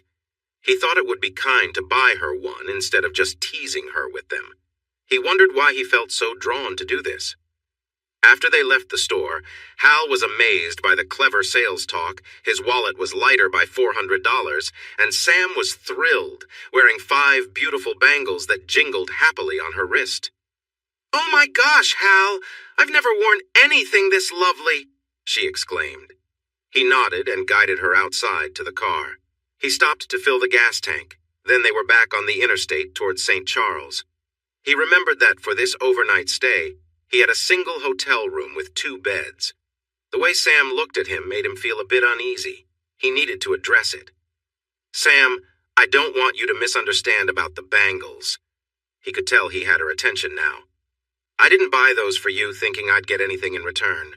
I'm a married man and I keep my promises. I don't really know why I bought them, except they made you smile. You haven't smiled enough lately." He glanced over, and her big, beautiful eyes were watery again as she bit her lip. "I've upset you again, haven't I?" She shook her head quickly. "You're such a nice man. Thank you for getting me this lovely gift." Hal nodded and turned back to the road, thinking about her words. It seemed innocent enough, so he set it aside. The scenery was pretty boring, and Sam eventually fell asleep. Later, Hal woke her up to see the Mississippi and Missouri rivers. She was happy to have seen it. The hotel was close to the highway. They drove around and noticed a movie theater. "We have time. How about we catch a movie? We can get dinner after," he suggested. She smiled and nodded. "You choose the movie." They parked and walked to the entrance to check the listings. "Is there anything you definitely don't want to see?" Hal asked, since he didn't know much about the movies showing. "I really don't like horror. Are you okay with comedies?" Sam asked, pointing at a poster. He nodded, so he bought the tickets, popcorn, and drinks. The theater was mostly empty, which meant they had great seats. Hal didn't find most of the jokes funny, but he loved hearing Sam's joyful laughter, which made the movie enjoyable for him. After the movie, Sam took him to a nearby P.F. Chang's for dinner. Hal noticed her wearing her bangles, and the hostess complimented her. Sam's face lit up with joy, and Hal agreed that they were a great choice. He thought they suited her nicely. Sam encouraged Hal to try some dishes from the menu, and he liked most of what he tasted. He didn't mention his time in mainland China, as this food was nothing like what he had before. When they finished their meal, they drove to the hotel and checked in with their luggage. They went to their room, which was new for Sam, while Hal saw it as just another hotel stay. "I'll take the bed closest to the door," he said. "If you need to get up, just call out. Please don't come near my bed without speaking to me first. I want to hear your voice before it feels safe." Sam nodded seriously, understanding him. "If you want to use the bathroom first, go ahead. I usually exercise before bed." "Really? I thought working out before bed would make it harder to sleep," she said, surprised. "Not for me," he replied with a shrug. "You can watch TV or a movie if you'd like. I can ignore that." He opened his suitcase to grab his shorts, thinking that he couldn't work out without them. He knew he had to keep his underwear on. He didn't like changing his usual ways, but he had to. He changed to his lighter clothes and set aside the ones he wouldn't need right away. He noticed Sam watching him closely. "What's up?" he asked. Her eyes looked over his injuries. "Tough lessons, huh? Were you a slow learner?" He forced a smile. "Actually, I learned pretty quick." He didn't want to explain that many of the others didn't make it through the program. Seeing her doubt, he felt he should say more, but he couldn't share details. Just very strict teachers. He moved to the other side of the room by the windows. He cleared some furniture to make space for his exercises. "Stay clear of this area," he told Sam. She nodded and he began his workout. Today was about fighting moves. He started with punches and blocks, moving through different techniques until he got to kicks. He had to be careful. as mistakenly hitting anything could lead to injuries. He focused hard, pushing aside all distractions. Once he finished and was working on specific muscle groups, he noticed Sam watching from the bathroom door. She looked a bit nervous. "Is something wrong?" he asked, out of breath. She quickly stepped back into the bathroom and closed the door. He shrugged it off and returned to his workout. When he was almost done, Sam came back out. She was wearing the same black shirt again, but had another shirt in her hand. He saw that his shirt was missing. He raised an eyebrow at her. "I'm wearing it," she said softly. "It helps me feel more comfortable." Not sure how to respond, he grabbed his shorts and headed into the bathroom for a quick shower. When he came back, Sam was leaning on the headboard of her bed, reading a book she'd taken from her bag. She glanced at him. "Do you have any body fat?" she asked. He looked at himself and poked his belly and sides, feeling none. He shrugged and placed his dirty clothes in the laundry bag in his suitcase. He set out fresh clothes for the next day and closed the suitcase. Opening his other suitcase, he took out his knife and tools. He went into the bathroom to clean and sharpen the blade. He put everything back in the suitcase and locked it. He placed the knife on the nightstand. After removing the bedspread, he remembered it might trip Sam if she walked around at night. So he hung a couple of hangers on the doorknob as a little reminder. When he was finished, he lay back down on the bed. "Are you not going to get under the sheets?" she asked. "No. I don't like feeling trapped, and it's too easy to get all twisted up in them." He tucked his knife under his pillow. Hal leaned back and felt his mind start to relax. He was surprised by how quickly he was calming down. He thought Sam might distract him, but instead, he felt at ease. That unfamiliar feeling took him into the deepest sleep he had experienced in a long time. In the morning, they had breakfast in the small hotel restaurant, brushed their teeth, packed their bags, and headed to the car. Hal placed their luggage and her bag in the back. He briefly checked the vehicle before opening the door for Sam. She looked at him with curiosity, but he just smiled and shook his head. He didn't mention the handprint on the car. As they drove onto the interstate, Hal glanced in the rearview mirror, checking for any cars that might match the ones he noticed the day before. Nothing stood out. There were too many similar vehicles. He decided to keep watching. If someone was following them, they would slip up sooner or later. Then they would be his to handle. He felt a rush of excitement at the thought. The drive from St. Charles to Oklahoma City was long, and both of them were relieved to reach the hotel bed at the end of the day. They got into a comfortable routine on the road and found joy in being together. Hal kept picturing the cars that could be trailing them and narrowed down the possibilities. The fact that they weren't being confronted suggested it could be someone his handler set up to keep an eye on them. But it also might be someone else, waiting for the right moment. He stayed alert for that chance. The next morning, Sam picked a dress that matched the weather, and Hal told her how lovely she looked in it. Though the dress hugged her figure, it wasn't too revealing, so Hal tried not to stare too much. It also showcased her long legs nicely. Sam could see that Hal thought she looked great. Her shy smile showed she liked the attention her outfit brought. Her backpack didn't match the look, so he left it in the trunk. They would drive less distance that day compared to the previous one, aiming for the smaller town of Santa Rosa, New Mexico. Hal had a motel room booked and confirmed there were 2 beds. As the scenery changed, Sam noticed Hal's mood changing too. He wasn't very talkative, and he seemed even quieter as he looked around. When they finally got off the highway, she noticed how focused he was on the rearview mirror. There weren't many cars behind them. "Gotcha," Hal said softly. Sam turned to him and then looked back, but she didn't see anything unusual about the 3 cars coming down the ramp. "Is someone following us?" she asked, feeling nervous. He nodded as he turned onto Route 66, driving up a hill briefly before entering the parking lot of their motel. Hal parked the car in front of the office and got out to watch a dark sedan signal to turn into the gas station across the street, but then continue on. Sam got out of the car, glancing at Hal with worry. "They're gone. Let's see if they give up or keep following us," Hal said, taking note of everything he had seen. "Are they going to hurt us?" Sam asked, her voice shaky. Hal looked at Sam and noticed how anxious she was. He shook his head. "I don't think so. It looks like they're just watching us and where we're going. If I'm wrong, don't worry, I can handle it. I won't let anything happen to you. Sam smiled at him from across the car hood, but he could still see that she was uneasy. A dark thought crossed his mind about wanting to confront the men who were bothering her. He felt concerned about that feeling, but pushed it aside, thinking of Sam first. He entered the office with his hand on her back, which seemed to help her relax. He checked in and paid for the room, but noticed the clerk giving him an odd look when he confirmed they needed 2 beds. The clerk's gaze lingered on Sam. They drove a short distance to their room, backing the car into the spot outside. After bringing their luggage inside, they checked out the place. It was basic, not as modern as some other places they'd stayed. "I'll take the bed by the door," he said. "Same rules as before, okay?" Sam nodded and smiled, remembering how smoothly the previous night had gone. She had woken up once, and he had responded quickly when she called for the bathroom. She thought he had been asleep, but realized he must sleep lightly.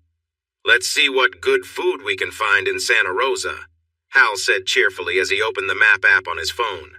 They looked at their options and decided to try Joseph's Bar and Grill, since it had some of Hal's favorite Mexican dishes. The drive was quick, and they were happy to get a booth when they arrived. Hal persuaded Sam to try the chicken quesadillas while he enjoyed his tamales. He surprised Sam when he spoke to the waitress in Spanish to place their order. The young woman took their order with a big smile. "Aren't you full of surprises? How many other languages do you know?"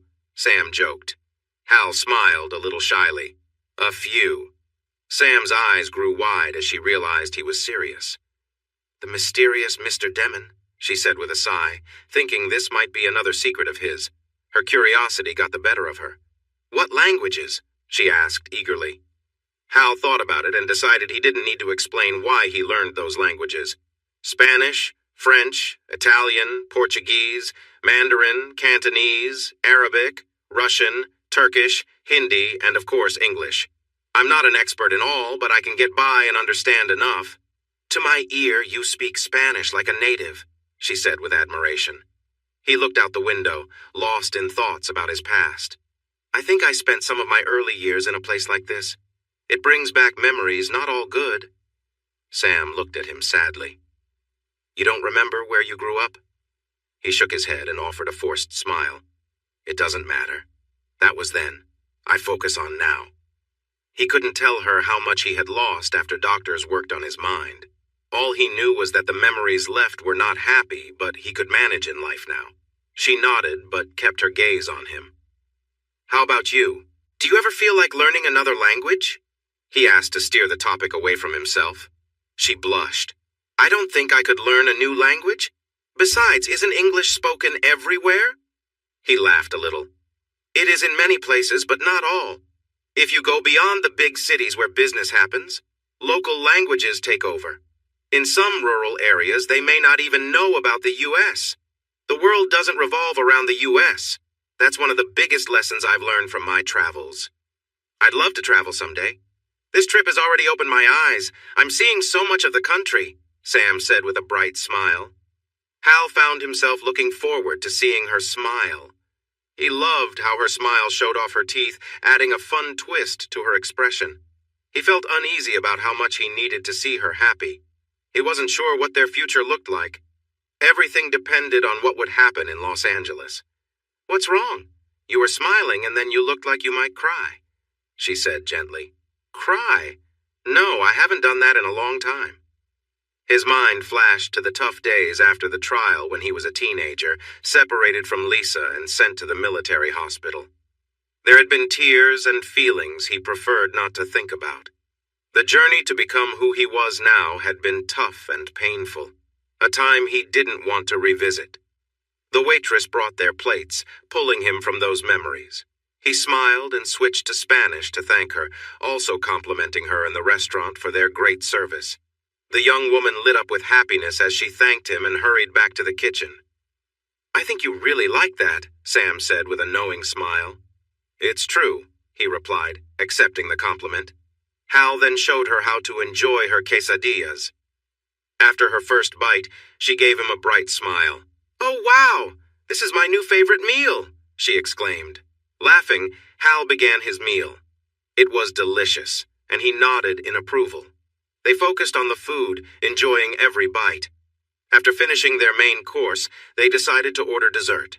Sam chose coconut cream pie while Hal went for apple pie with ice cream. They agreed they had eaten a lot when they leaned back against the soft cushions, but they felt good. Hal experienced a wave of true happiness he had never felt before. He was relaxed, and his companion was wonderful and just as cheerful. She liked being around him. There were no expectations or judgments. This peaceful moment felt special, delicate, and amazing. He suddenly wondered why he had never felt this way with Lisa. She had excited him, but soon he would feel unworthy and insecure, and the pressure would build until he lost his temper. Then, Lisa would have the upper hand. Now he sensed that his happiness was at risk of vanishing like a bubble. His worry about this realization began to spoil his contentment. He tried to hide it, but Sam noticed his change in mood and looked at him with concern. He paid the bill and left a generous tip. They wandered into the gift shop and browsed the souvenirs. On impulse, Hal picked up a CD of classic music from the Route 66 era. Sam held up a dark blue t-shirt with a big Route emblem on it. He imagined how nice it would look on her. She smiled playfully and bit her lip. He took the shirt from her hands and added it to the CD at the counter while she giggled softly. They walked to the car, and he made sure the area was safe before they got in. His sense of peace was fading. The hotel was their spot for the night. Hal locked the door and got ready. Because of the large meal, he decided to move his workout to the morning. He changed into his shorts while Sam was in the shower. When she came out of the bathroom, he noticed her long blonde hair was still damp. He felt a sudden urge to touch it. "Can I brush your hair?" he said without thinking. Sam looked surprised but smiled and handed him the brush. She sat at the edge of his bed. He moved closer and gently ran his fingers through her hair. She let out a soft sigh from his light touch. He carefully brushed through her lovely hair, from her scalp to the tips. He was amazed by how much hair she had and how soft it felt. "Your hair feels great. Is your shampoo and conditioner working for you?" Hal asked quietly. Feeling a little excited, she just nodded. Once he finished brushing, he admired the shine of her hair. "Can I braid it for you?" he asked. She really wanted to keep feeling his hands in her hair. "Yes, please," she replied softly. He used the comb to divide her hair and started weaving it into a thick braid. Sam tried to stay still, feeling the pleasant tingles from his strong hands as he worked with her hair. When he finished, she focused on tying the end of the braid with a small band. "Thank you. You did such a nice job," she said, slightly breathless. "Your hair is fantastic," Hal replied with a smile. She felt herself blush, and they both fell quiet, unsure of what to say next. "I guess we should go to bed our own beds," Hal suggested. She laughed lightly, feeling the tension ease, and nodded as she returned to her bed. Once they were ready, Hal turned off the light and lay back. He felt a strong urge to run his hands through her hair again. He tried to push that thought aside, but it lingered longer than usual that night.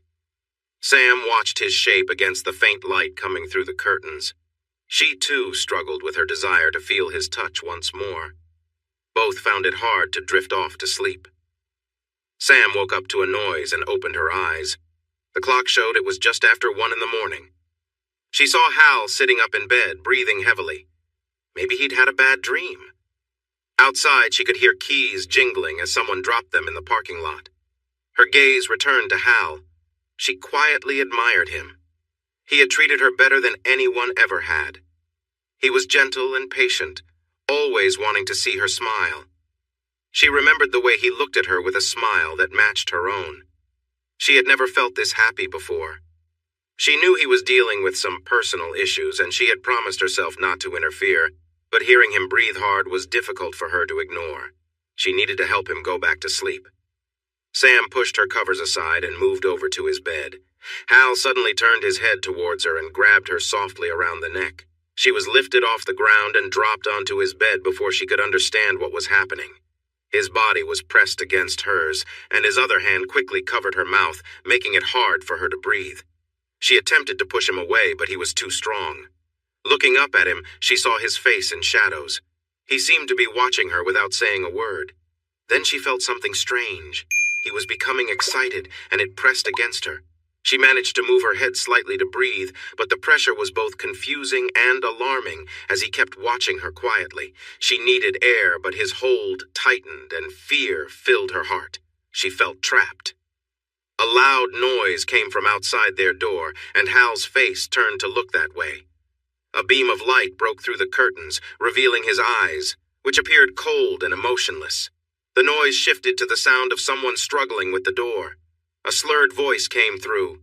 "Separate beds, stupid, here I am!" Hal jumped off the bed, letting Sam breathe again. As the door began to open, Hal's hand shot out to grab the man's neck. The man looked surprised as Hal pulled him inside. Hal's fist hit the man's face hard, and he fell, unable to stay awake. "Hal!" Sam shouted, even though her voice was weak from the earlier pressure. Hal's punch stopped just before it landed, and he swayed as he let go of the man. "Sam!" Hal's voice was filled with worry. "I'm okay. You didn't hurt me," she said, trying to reassure him. Hal turned on a lamp next to the door and looked down at the man in the entrance. "It's the clerk from the front desk." He leaned down and sniffed. "I smell alcohol." Suddenly, red and blue lights filled the doorway as a police car drove into the lot. The sheriff stepped out, put on his hat, and walked over to the door, glancing at the clerk. "What happened here?" the sheriff asked, noticing the marks on Hal's body. "The clerk tried to break in. I stopped him," Hal replied, his voice steady and cold. He flinched when Sam lightly touched his arm. She had wrapped a sheet around herself and was now standing beside him. "I heard someone say he was coming in to see me. He used harsh words," Sam told the sheriff. "So your partner got jealous and hurt him?" the officer asked, noticing a mark on Sam's neck from Hal's grip. "We're not together," Sam blurted. The sheriff nodded at Hal's hand. "He seems to be with someone. That mark on your neck isn't just a scrape. Are you okay?" The officer placed his hand on his holster, making Sam tense up. Hal tried to calm himself. He had learned how to handle moments like this. "I have serious PTSD. I was woken up too suddenly just before the clerk arrived." He looked at Sam. "I'm very sorry for any trouble I caused you." "It's fine," Sam insisted. "I forgot to call out to you. It was my mistake." The sheriff looked at Sam with concern, thinking she was just another person blaming herself for what had happened. He turned his attention to Hal. "I think it's time for you to leave Santa Rosa. Gather your things and go." Sam made a sound of protest, but Hal gently touched her arm and nodded to the sheriff. "We will leave right away." Hal motioned for Sam to get her clothes and dress in the bathroom. He packed his suitcase, hiding a small item he found under his pillow. When Sam returned with her makeup kit, Hal took his turn to get ready in the bathroom. When he came out, the sheriff was speaking softly but firmly to Sam, likely trying to help her escape from Hal. The officer seemed determined, and Sam's words of denial didn't seem to reach him. An ambulance arrived, and they waited for the clerk to be taken away on a stretcher. The man was waking up and complaining about his sore nose. Once they could access their car, Hal loaded their suitcases into the trunk. He opened Sam's door for her and then faced the sheriff as he closed the door. "You got here pretty quickly after he broke in. Were you nearby?" The sheriff shot Hal a hard look. "We received an anonymous call from someone concerned." Hal looked across the parking lot at the gas station. A dark sedan was parked there, likely those concerned citizens. He nodded, walked around to his side of the car, and got in. Sam watched him with worry. He waited until the sheriff got back into his cruiser, then he drove out of the parking lot. The sheriff followed closely behind him, likely to track him out of town. Hal kept an eye on the rearview mirror and saw the sheriff leave the gas station to tail them. He merged onto the interstate and noticed the sheriff continue past the exit. A little while later, a pair of headlights appeared on the road behind them. "Where are we heading now?" Sam asked softly. Hal turned to her, feeling a heavy weight in his chest from knowing he had hurt her. "I am really sorry for what I did. I knew it wasn't safe to be near me. I should have made sure we had separate rooms." "No! We were okay the night before. I messed up. That nearly cost you everything because of me. I feel awful," he said, his voice full of pain. He gripped the steering wheel tightly, his knuckles turning white. He focused on the road and noticed the lights behind them were far back. He hadn't realized how heavy his breathing had become and tried to calm down. "You are not a bad person," Sam said softly, almost as if she was trying to convince herself. I feel like part of me is, he admitted. You said it was just stress. It's not. I said that for the sheriff. It's a hard truth. He looked at her. But you saw the darkness in me. It affected you. A wave of fear passed over him. I can't let that happen again. They continued driving in silence, lost in their own thoughts. What? Where does the darkness come from? Sam asked carefully. He cast her a gloomy look, but then focused on the road. It felt easier that way. It has always been inside me. Now, I try to keep it hidden. I can't talk about it, but since it almost hurt you, you deserve to know. You can't tell anyone about this. It's not safe for you. He locked eyes with her and she nodded, a look of fear in her wide eyes. Hal felt uncomfortable inside, knowing he was the cause of her fear. She didn't deserve it. You're married. The straightforward question hit him hard. He nodded. She knows. It wasn't really a question. Yes. Have you ever heard her? He took a shaky breath. Sam had no idea how these questions were affecting him, but he felt overwhelmed. Yes. Are you going to L.A. because she left you? Sam asked gently. She was far from the truth, and Hal let out a surprised laugh before quickly silencing himself. She hasn't left me. He realized he wished she would. It would make things simpler. She won't leave until she gets what she wants. What? Please, I can't talk about it. Hal tightened his grip on the wheel until he felt the stitching dig into his skin. He forced himself to relax. I'm sorry, Sam said. I really like you. I hate seeing you hurt, and I want to help. If talking will help, I'm here to listen. Hal felt the urge to laugh at the absurdity of it, but he kept it in. The woman he almost harmed wanted to help him? Thank you. The moment he said those words, he felt how inadequate they were. This woman, who seemed so different from the life he was used to, one filled with darkness and constant danger, had somehow found her way into his thoughts. Until now, only Lisa had held that place. She had taken over his heart from the moment they met back in high school, and no one else had ever come close to affecting him in the same way. He didn't quite know what to make of this new feeling. It felt out of place in his life now. He was still tied to Lisa. She had a strong hold on him, one that hadn't lessened over time. Since that first day, he'd felt pulled to her, fully under her spell. When he left for the army, he and Lisa were separated for over 10 years. He returned a different man, having gone through rigorous training in the Ghost Ops division. The work had shaped him, honing his mind and body to fit both civilian life and the intense requirements of his missions. On the day he met Lisa again, she had been quick to see if he still fit the mold she remembered. Their reunion had tested both of them, and when she looked at him with satisfaction, he felt a familiar pull deepen inside him. At one point, his handler had even considered removing Lisa from his life, concerned she would interfere with his role. But Hal managed to convince his handler to give him a chance to prove he could keep his focus. He succeeded, meeting every target with accuracy and efficiency, which earned him enough respect to eventually marry Lisa. Their marriage started off with balance. He kept the darker parts of himself under control and was able to keep her happy. But every so often things grew strained. Lisa would become restless, and his unease would grow. In those periods, Lisa would find ways to test his patience, pushing boundaries in public places just to provoke him.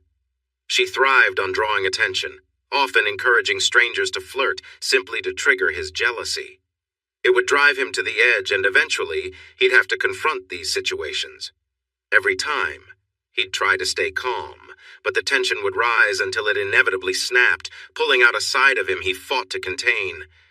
There were times he barely managed to hold back. He'd come close to losing control on several occasions. Each time, he was left with the reminder of how deeply he was tied to her. Later, she claimed that the man had gotten her too tipsy to know what was happening. Lisa was always there to face his darker side after it took control, and it took something from her that she willingly gave. During this rising tension, his supervisor came back to warn him that if Lisa kept acting out, they would have to take action. While Hal's work had not been affected, it was becoming more likely that Lisa would push him into situations they could not handle. However, this warning remained just that, as Hal had become too important to the project to risk upsetting his happiness or work. He realized he wasn't truly happy, and Lisa's desire to draw out his darker side only grew stronger. As that grew, his happiness faded, but Lisa was satisfied because she was getting what she wanted, as she always did. Their time together in the shower recently, when he nearly lost control, was a turning point for him. He finally understood she wouldn't stop until something terrible happened. The thought scared him, but he felt powerless in their relationship. Enter Chet. Hal found the man sitting in the waiting room of the dental office where Lisa worked. The moment their eyes met, Hal knew he was dealing with another man who posed a danger, one who had been visiting Lisa at work. Chet was tall, young, good-looking, tanned, and blonde, with a strong build that made him look like a college athlete or surfer. But it was his cold, lifeless eyes locked onto Hal's that revealed his true character. Before Hal could react, Chet stood up, walked casually to the front desk, and told the office assistant he would reschedule his appointment. Then he looked at Hal and asked the assistant to tell Lisa he would see her at their 6 p.m. meeting on the 20th. As Hal pondered that, Chet smiled smugly and left. When Hal asked Lisa about the 6 p.m. on the 20th, she laughed it off, saying Chet must have gotten the date wrong since she would be in L.A. for a conference. With a light laugh, she dismissed Hal's worries and said everything would be fine. The way she smiled made Hal's heart sink. At that moment, he realized Lisa had her own dark side, too. They stopped in Albuquerque to find a hotel room to rest. As Sam spoke softly, she insisted she felt safer sharing a room with him than being in separate rooms with people possibly following them. Hal didn't have the energy to argue, especially when she touched his arm and looked at him with her big, innocent eyes. He reminded her of their rules, and then they managed to get some much-needed rest. They started later than usual, but they had already covered some distance. They stopped for brunch in Gallup, once again choosing an Applebee's. It was clear that Sam loved this place. She was wearing her blue Route 66 t-shirt and light gray yoga pants, which caught the attention of the waitstaff and Hal. She enjoyed the focus he placed on her. When he questioned her about her outfit, she put on a sweet, innocent look. Her soft giggle when he gave up made him smile. Her happiness filled him with warmth. He started to hope for a future where he could hear that laugh every day. The countryside had changed a lot as they traveled west, and Hal struggled to push aside memories that were trying to come up. Finally, he couldn't take it anymore. He pulled over at a rest stop and got out to stretch. Sam joined him outside, watching his face, trying to understand why he looked a bit sad. She noticed the concern on his face. That made him smile. He felt like hugging her, but decided against it and crossed his arms instead. "Is something wrong? Can I help?" she asked gently. He sighed, thinking it might be good to share what was on his mind. He pointed to the landscape around them. "Seeing places like this brings back memories from my childhood. I can't remember specific details, but this all feels familiar. Hot, dry, lonely. It keeps coming back to me." He felt a little startled when Sam wrapped her arms around him in a hug. He uncrossed his arms and held her, feeling comfortable. The embrace felt nice and calming. When she pulled back, Hal wished she hadn't, but he couldn't help but react to her bright, joyful smile.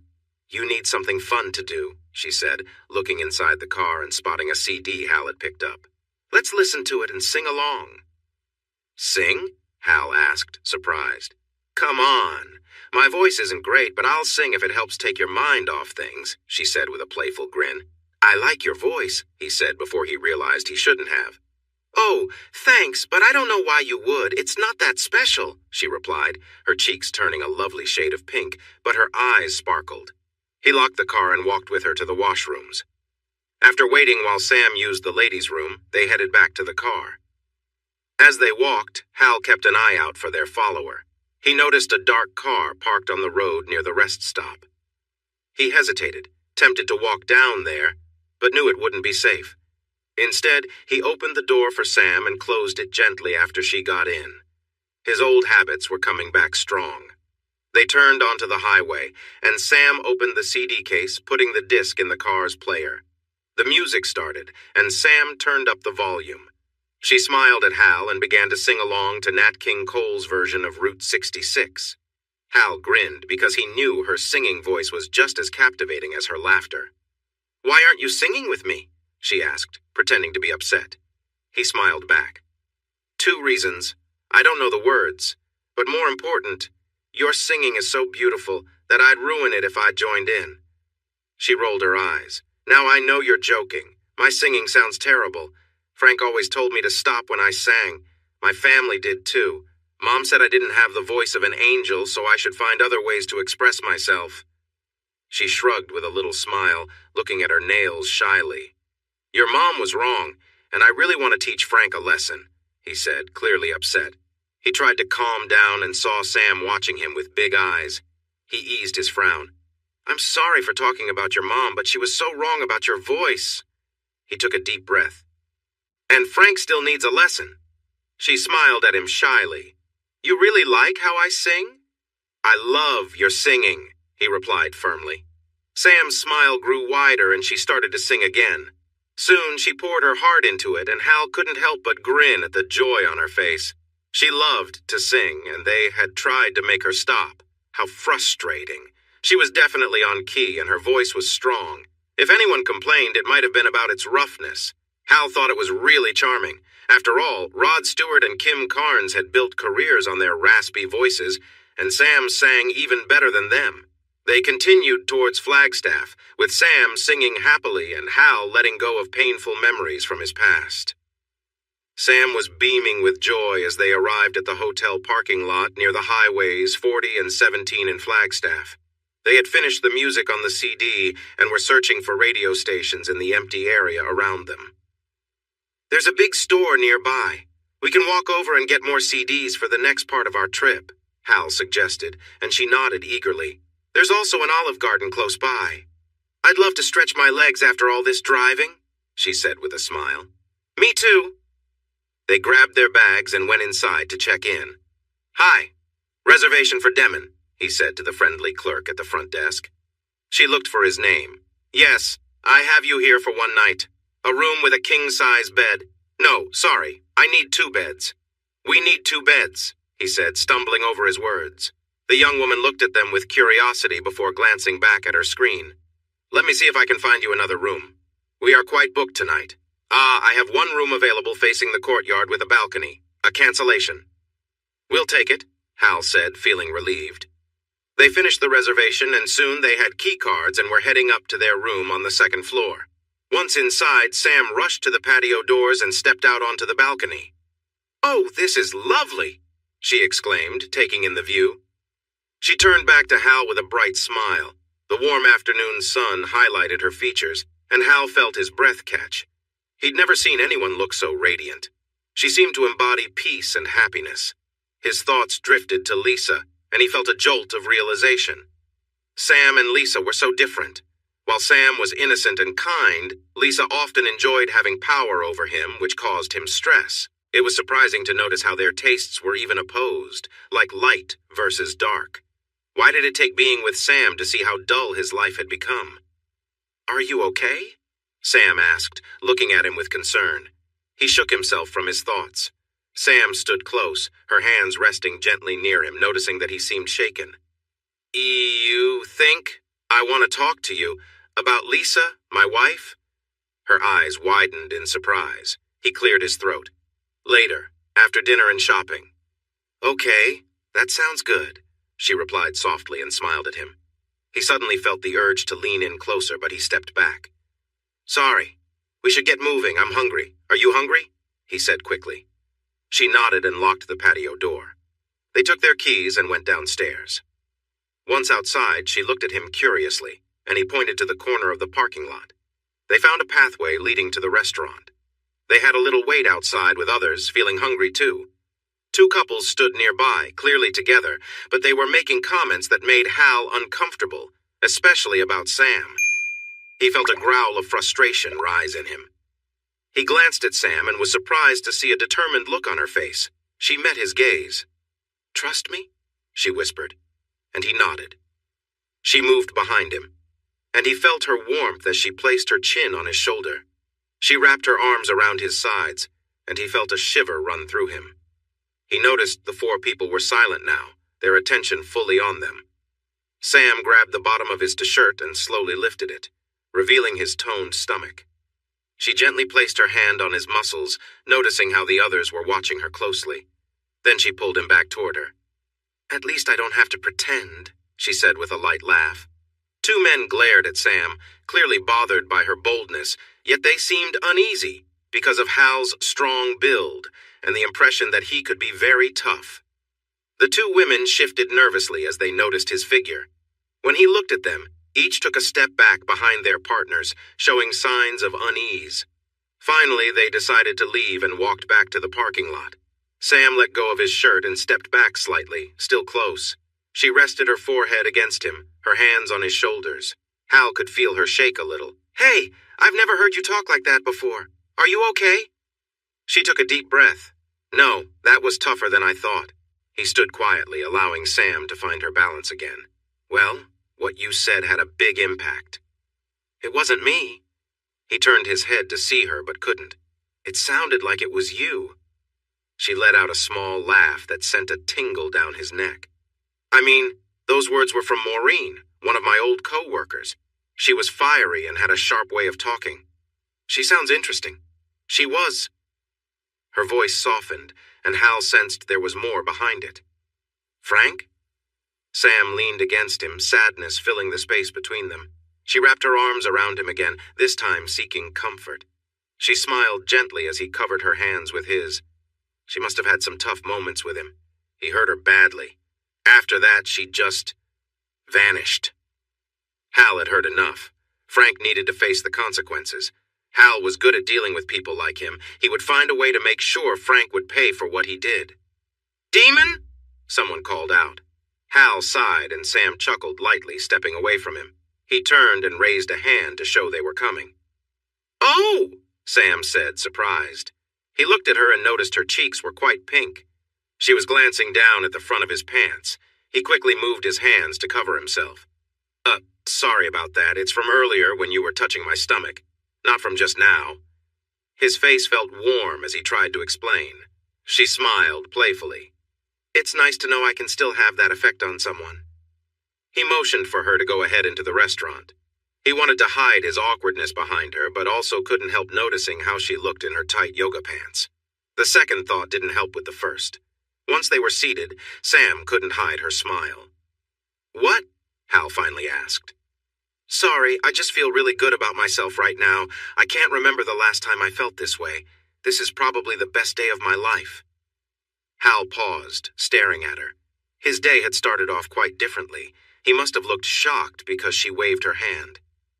"I meant from when we woke up in the hotel in Albuquerque," she clarified. "Ah," he replied and nodded. He chose soup, salad, and breadsticks because that was filling enough and he wasn't too hungry. Sam ordered lasagna. "I wonder if we will meet more of Frank's associates here," Hal said, glancing around at the other diners.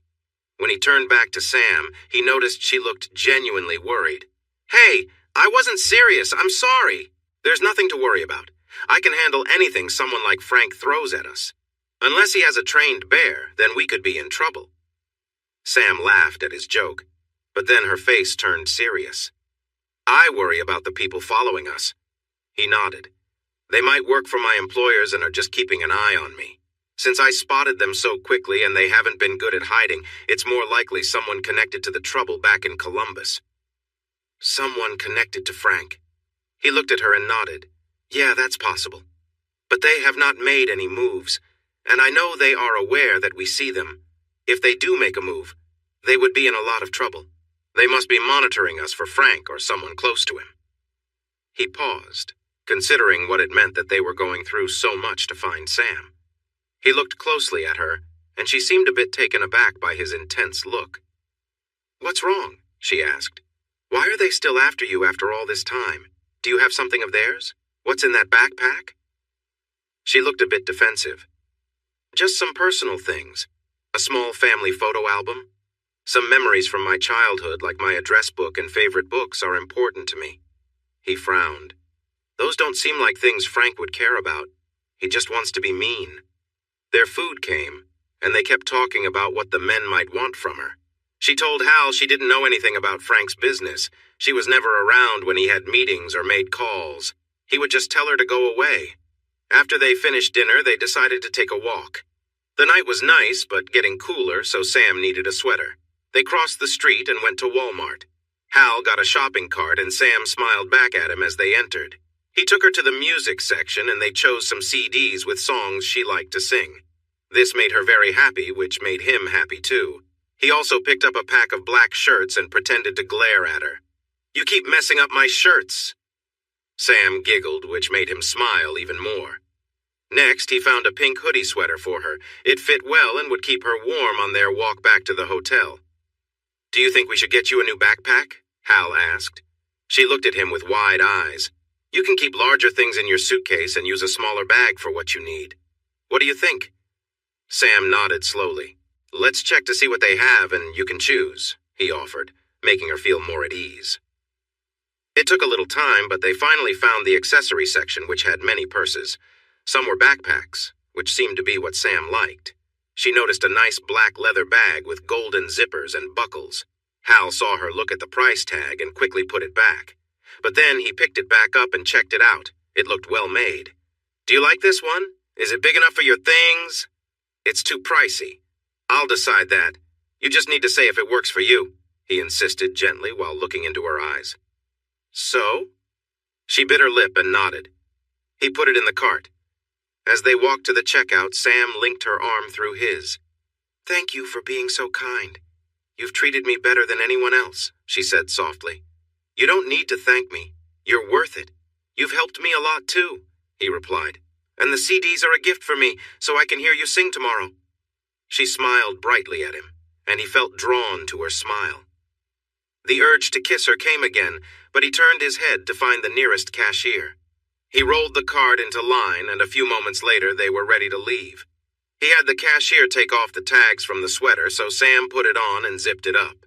He thought she looked very cute in it.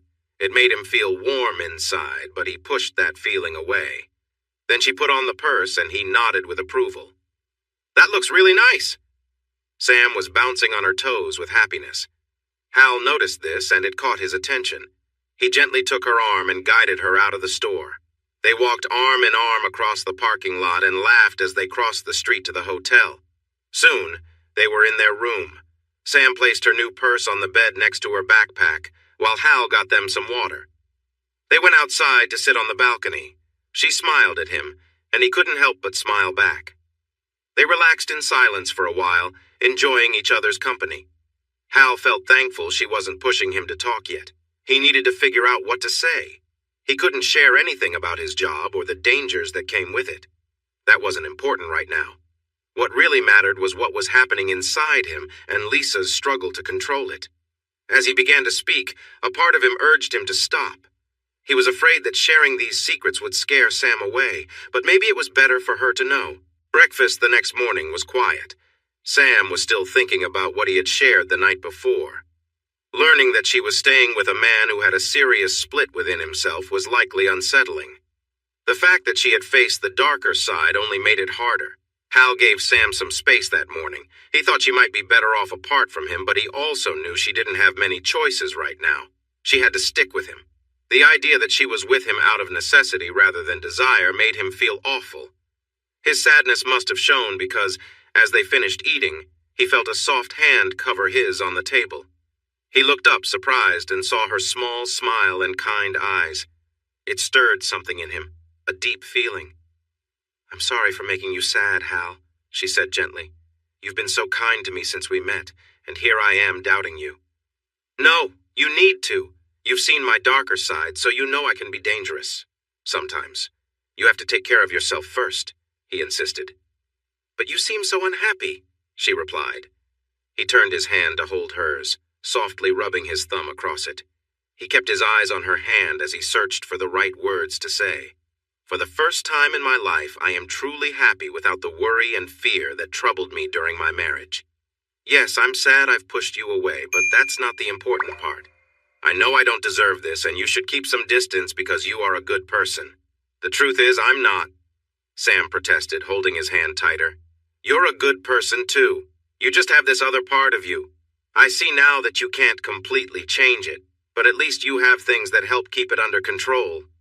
She sighed. "I can't say I'll ever be completely at ease with it. It's like having something dangerous in the house. But I lived with someone who was much worse for almost 12 years. I never knew if he would be kind or suddenly angry. You're much more stable than he ever was, and you have fewer rules." She looked at him with hope. "I would like to stay with you for a while longer if that's okay." Hal felt a wave of relief wash over him, and he let out a breath he didn't know he was holding.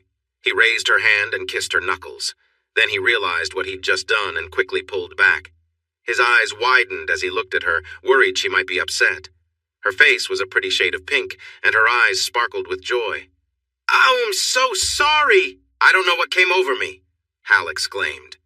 A big smile lit up her face. "No one has ever kissed my hand like that before. What a gentlemanly thing to do. I didn't mean to." "It's fine. I'm not upset. I'm flattered," she said with a smile, and he returned it shyly. "Can I have my hand back?" she asked, smiling in amusement. "Yes," he exclaimed, quickly releasing her fingers and leaning back in his chair. She chuckled and leaned back too. "Are we going to L.A. today?" "No, I still have one more stop before L.A. We'll be in Las Vegas tonight." Sam's face brightened with an excited smile. "I've always wanted to go to Las Vegas." Her big grin made his heart race, and he knew he couldn't imagine being without it. "I have the hotel room booked for 3 days. I hadn't planned on staying in L.A. I don't feel right there, so after my meeting, I will go back to Vegas." He looked into her eyes seriously. "I won't take you to L.A. with me. I hope you will stay in Vegas." "Why? Why can't I go with you?" Sam asked, surprised. "I told you about Lisa and how she is fixated on my other side. She wants to control it," he explained. Sam nodded. "She's been meeting with someone similar to me at her dental office. There's a good chance she will be with him in L.A. She denied it, but I think she was just trying to play with my feelings to make me act in ways I shouldn't." He reached out and took Sam's hand again. "What we didn't consider was meeting you. I discovered what true happiness is. My marriage feels like a sad version of what it should be. It needs to end." "Then just leave! Don't go to L.A., she said, holding on to his hand. He smiled softly. "I need to tell Lisa that she doesn't have my heart anymore. I'm finally free from her. I can do this now because of you." She smiled back, a tear rolling down her face. But then her face changed to worry. "You mentioned this man is like you. How safe will it be to face them together?" "That's the thing. I'm not going to face them. That's what she wants, but I don't care about that anymore. They can be together. I don't feel trapped by her demands anymore. I don't have any feelings for her. I'm going to tell her I want a divorce." Hal felt as light as a feather. The weight he had been carrying suddenly lifted. He could never have said the word divorce before because he was so mixed up in trying to please Lisa. Now he realized how one-sided their relationship had been. Sam's smile was bright and filled with happiness, making Hal want to kiss her hand again. This made her giggle, and the sound filled him with joy, affirming his new direction in life. They left the restaurant with Sam's arm linked with Hal's, and he helped her into the passenger seat. He looked around the parking lot and noticed a dark sedan at the far end. His instincts told him to grab his suitcase, but it was too public for that, and they'd see him. Instead, he got in, fastened his seatbelt, and drove them onto the highway. Soon they were on Interstate 40 heading for Kingman. Sam grinned at him as she took out some CDs from her new purse.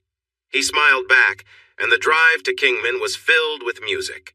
Hal stopped for breaks to stretch his legs, and each time he would check for anyone following them, but he could never shake them. This made him think they had a tracker on the car, which surprised him for people like them. It also made him wonder if they were linked to his past, but they weren't very good at hiding, so he found it doubtful. He remembered the handprint on the trunk, thinking it was probably a tracker under the car. He would make a call when they got to Kingman. Sam stayed quiet, understanding he was doing this for a good reason, and he appreciated that. When they exited the highway in Kingman, Hal stopped for gas, and Sam went to the restroom. He looked around and noticed something useful nearby. After paying for the gas, he pulled out his cell phone and dialed a number he had saved. Report. "I think I have someone following me. Is it official?" There was a moment of silence. "No." "Do you need help?" "No, I'm fine. Next question. Chet Barley. Is he official?" Hal had looked up that name. The handler made a startled sound, and his voice became more serious. "No. Stay away. He could be a threat if he contacted you, did he?" Hal considered this. It seemed unlikely that a rogue agent would be involved with his wife. Maybe by accident, but probably not. I met him at the dental office where Lisa works. He kept the LA meeting to himself. This is bad. Stay clear. We'll handle it. Anything else? Hal noticed the man was clearly troubled. He thought some good news might help. I'm going to tell Lisa I want a divorce. What? Why? Is it because of Chet? The handler asked. I thought you'd be pleased, Hal replied, feeling let down. I am. It's just, it's about Sam. The handler's voice changed as he understood the real reason. So you're not happy? Hal asked. I am. Maybe for the first time. No, it's good. We'll talk later. I have to address this other issue. Carl hung up.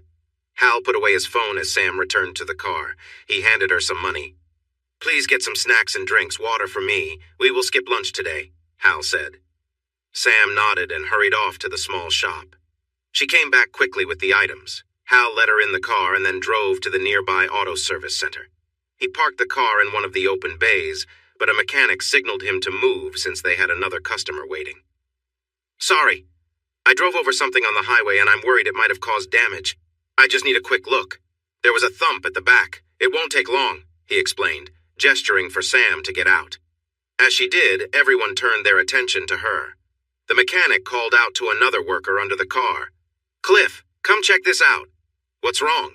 Cliff asked, frowning. It looks like something odd is stuck underneath, the first mechanic said. Cliff's eyes widened when he looked at Hal's face. Maybe I should take a look, Hal suggested, and Cliff pointed him to the stairs leading to the undercarriage. Hal hurried down to join the mechanic and saw what he was pointing at. It was a tracking device with a limited range. They likely replaced the batteries each night while he slept. He reached up and pulled the device off, and the mechanic yelled in surprise. Hal just looked at the scared man. What are you doing? That could have been dangerous, the younger man shouted. Hal frowned and went back upstairs to find Sam watching him with wide, worried eyes. He smiled at her, and she smiled back immediately, trusting him. Looks like everything is fine, thanks. He nodded to Sam, who picked up her things and got back in the car. Hal handed Cliff a 20 and got in to drive the vehicle out of the bay. The mechanic watched them, looking puzzled. Hal knew they might still be followed, so he drove around the back of the shopping center in the delivery lane and pressed the gas hard. Sam gasped in surprise when he hit the brakes gently to leave the area at a safer speed. He turned right and moved as quickly as he could along the side of the building, rushing through the parking lot to exit south onto the main road, heading back toward the highway. Speeding up again, he caught up to a line of cars heading to the on-ramp for the highway. The light turned green and the cars started to move. Pulling beside a truck carrying a bulldozer, Hal lowered Sam's window and threw a small device out to land on the flatbed. The strong magnet attached itself. Hal quickly switched to the left turn lane and moved away from the truck, which kept driving up the ramp. Hal looked around the road and into his mirrors for signs of the dark sedan. He knew the device wouldn't work for long, but they were now at a junction where he could go west on Interstate 40 to Los Angeles or turn north on Highway 98 to Las Vegas. They wouldn't know which way he would go. Instead of either of those options, Hal drove north through Kingman to take Highway 20 out into the desert. This is the road to Las Vegas? Sam asked. He smiled. The nice route. More time to hear you sing. Sam beamed and started searching for another music disc to play. The miles passed quickly, even though he had taken a longer path. They reached Hoover Dam by mid-afternoon, and Sam was amazed by how big it was. They decided against the tour because Sam wanted to get to Vegas. Hal stayed alert for the dark sedan, but it seemed his trick had worked. It showed how poor they were at following. Sam was filled with energy as they spotted the city. Hal drove past the large hotels to give her a chance to see them. He planned to take her for a walk later to see them up close. As they headed back to their hotel, Sam turned to him with a big smile. This place is incredible. He thought her joy was way more bright than anything this desert city could offer. The Enchant Resort was one of the newer hotels, and Hal had found a good deal for a room. He hadn't realized there was an event happening at the nearby convention center, and some of the hotel's hallways were filled with people attending. Hal parked at the valet desk, handed over the key, and got his ticket before grabbing their bags. What's the event for? Is it something related to adult films? Sam joked. He chuckled and looked for a sign to see who was there. Two tall, attractive women, one blonde and one brunette, wearing long, flowing dresses, walked by and caught everyone's attention. Hal quickly took Sam's arm and gently guided her to the side of the hallway, turning his back to the women. He pulled her in for a warm hug. At first, Sam was surprised, but soon returned the embrace. Hal felt the comfort of the moment, but kept an eye on the brunette until she walked into one of the convention halls. When he pulled back, Sam looked up at him. "What was that for?" she asked, her smile bright. Hal felt a rush of warmth. He didn't want to tell her it was just to avoid trouble with the brunette. Keeping her unaware of the situation was better. Aside from that, he genuinely enjoyed the hug. "I just want to thank you for coming with me, for keeping me calm with your singing, and for helping me think about my life and my marriage. It truly means a lot." "The hug was a lovely start," she replied with a big smile. Hal's attention drifted to a group of men in military uniforms passing by. Behind them were three older men with long hair and beards, arguing passionately in a language he couldn't understand. Following them were four women in business suits chatting and laughing. Hal turned back to Sam, confused. What is this event about? They moved their luggage to the reception desk, and Hal made his way through the crowd to check in while Sam waited.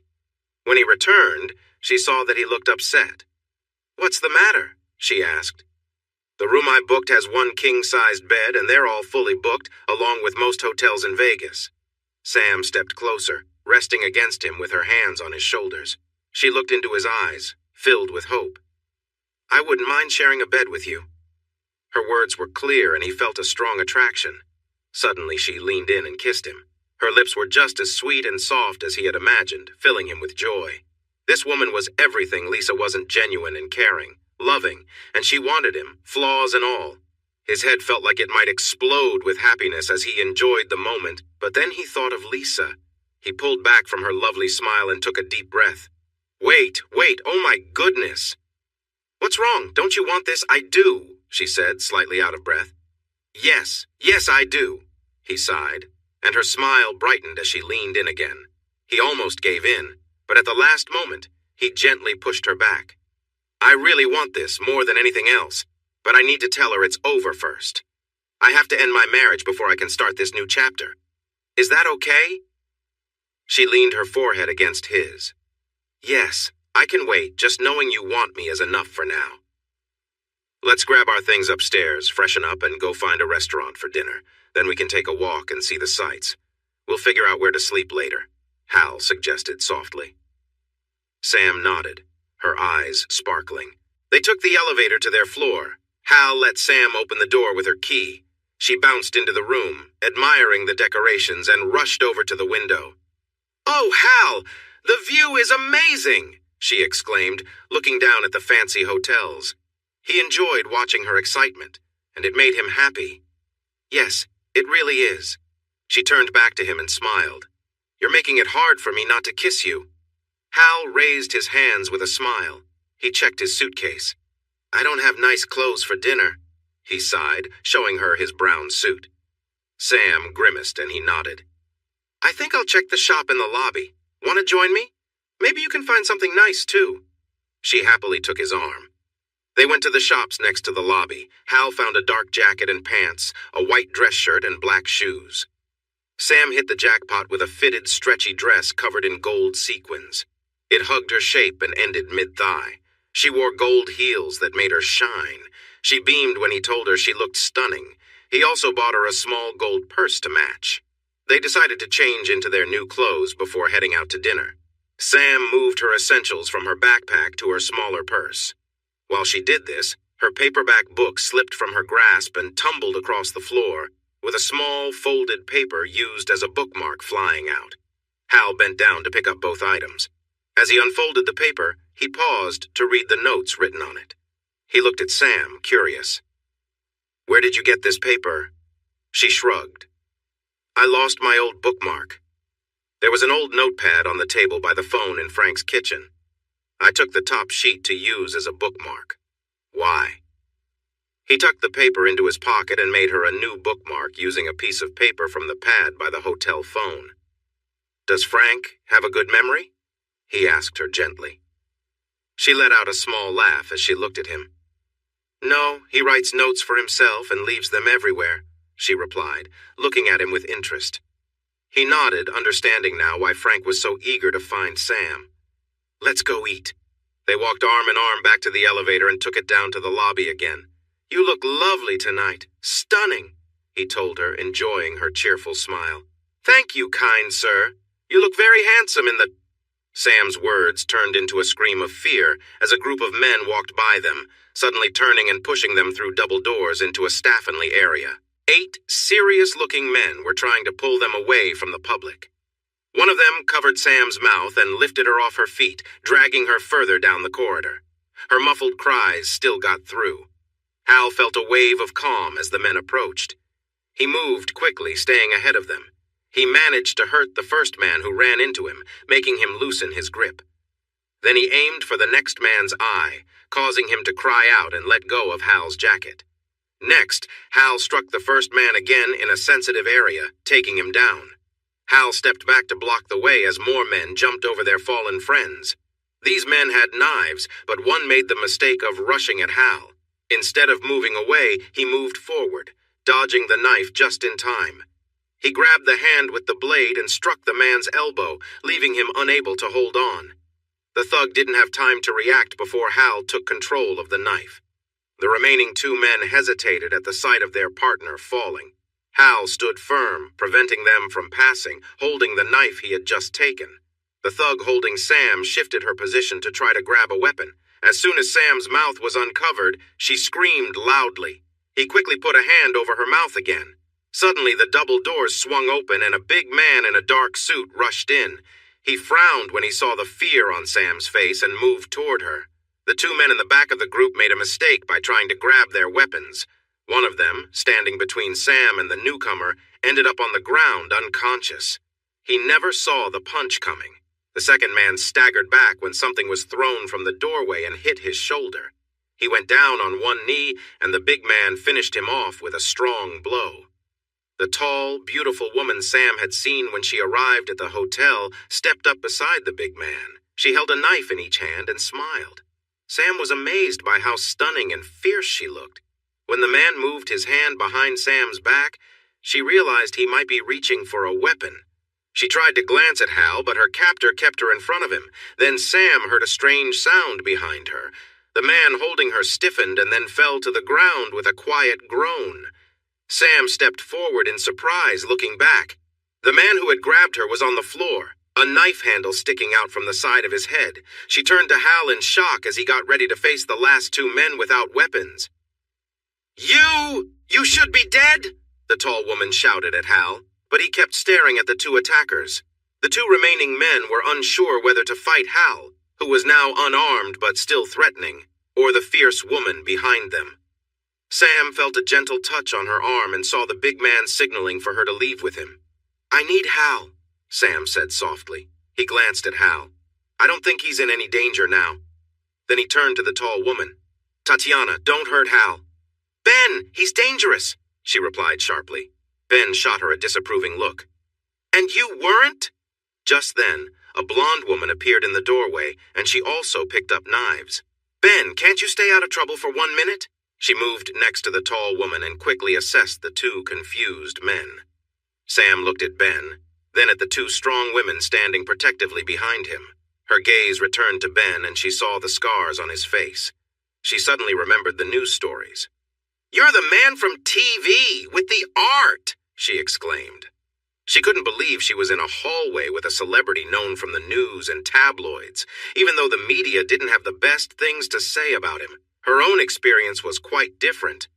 Ben glanced at Sam and saw understanding in her eyes. He then looked at the man Sam referred to as Hal. Hal still seemed ready to take on the remaining men and possibly Ben's bodyguards. Turning to Sam, Ben asked, "Can you help Hal calm down?" She nodded in response. "Just a moment," he said. He turned his fierce gaze to the thugs. "I strongly advise you to put down anything you have. Now." Suddenly, another woman in a military uniform jumped into the room and paused at the sight before her. She quickly pulled out two sharp knives. "Ben, stand behind me." "You're late again, Sergeant," Tatiana said with a scoff. Sam watched as the sergeant put her knives away.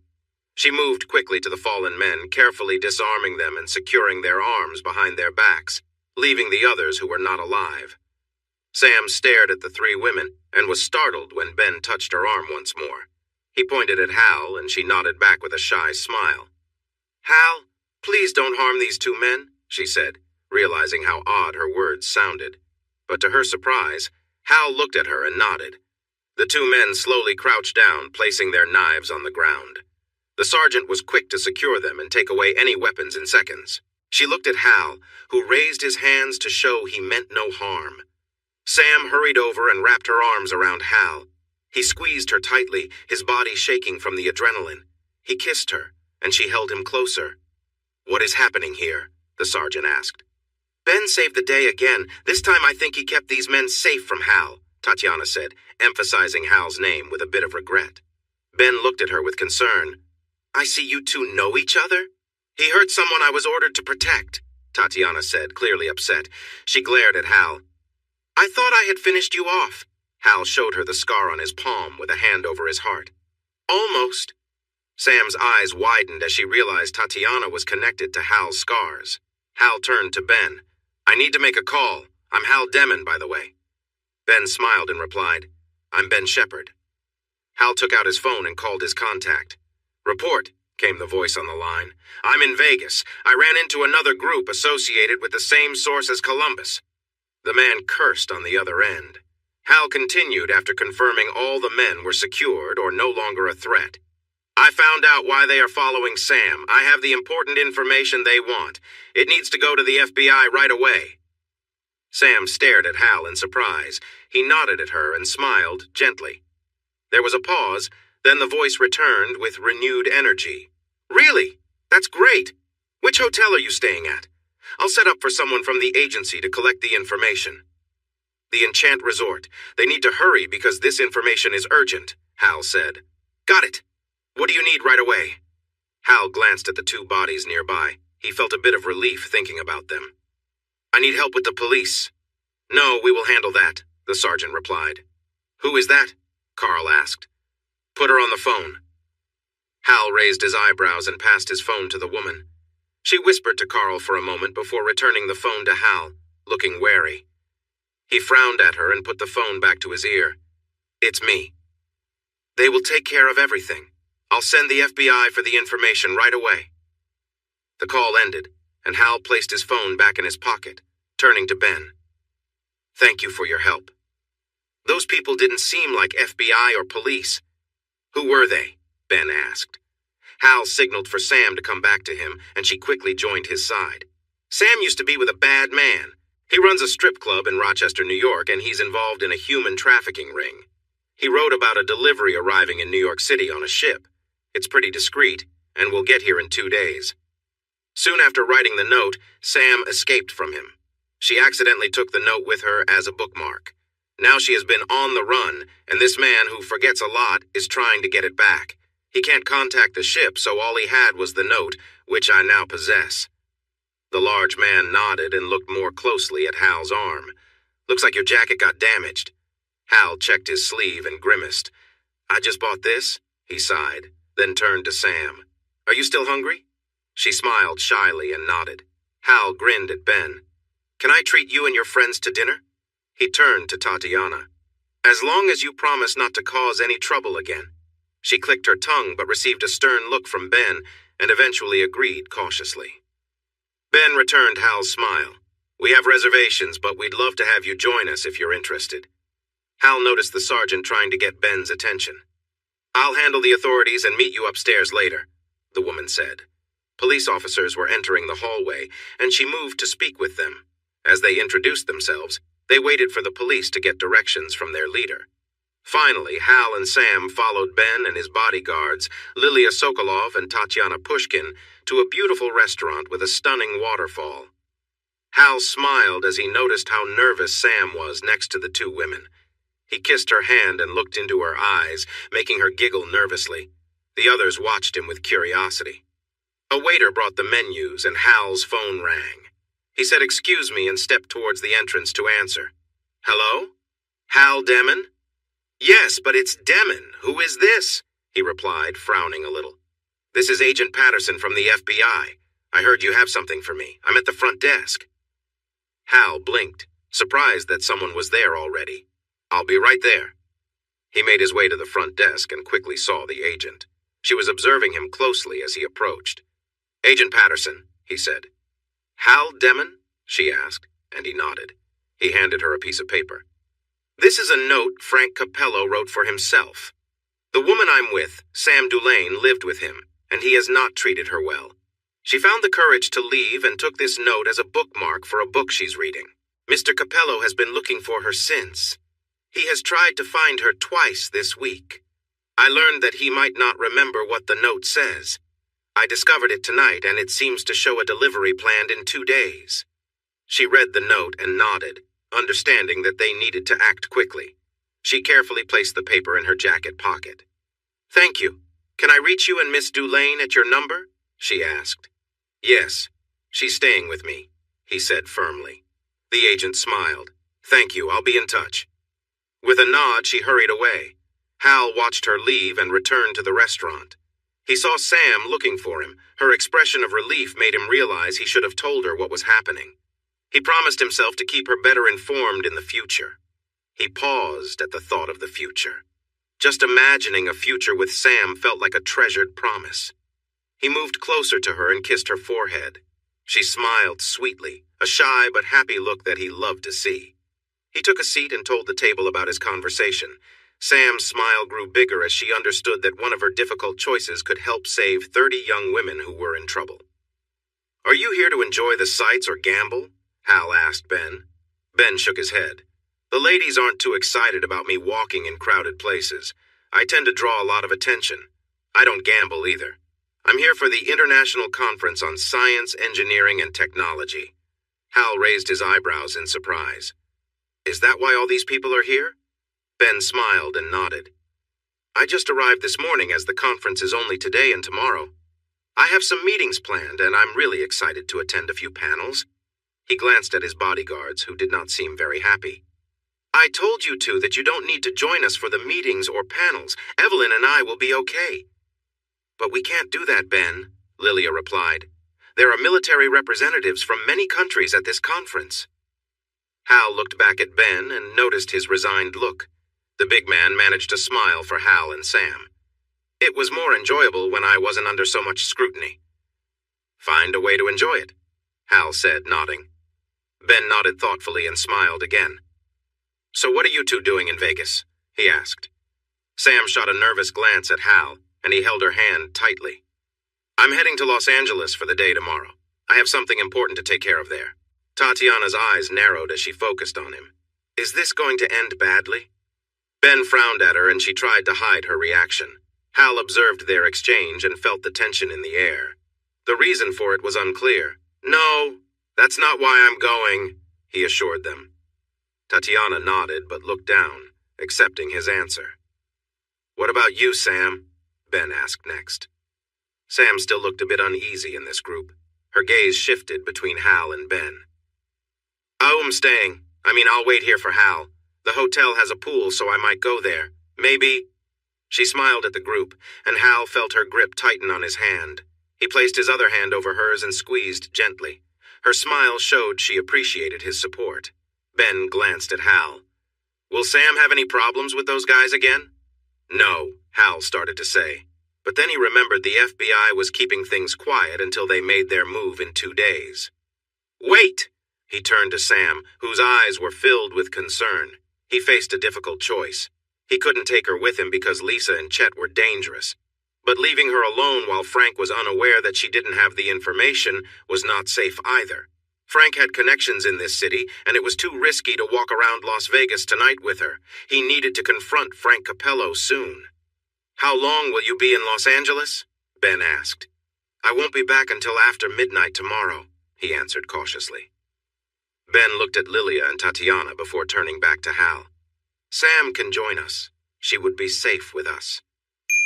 Hal looked at the two women and noticed they were considering his response.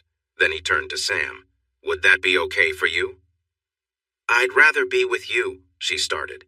It's too risky. So you lied, Tatiana snapped, her anger flaring. Stop, Ben growled at her. Hal noticed the mix of emotions on her face. Frustration, desire, fear, need, and confusion all fighting to take over. Usually Hal struggled to read people's feelings. Sam was a good exception for him. Tatiana was skilled at hiding her true intentions. But when she was with Ben, her mask slipped, showing her real emotions clearly, much like Sam did. Hal took a deep breath and held Sam's hands in his. My wife will be there.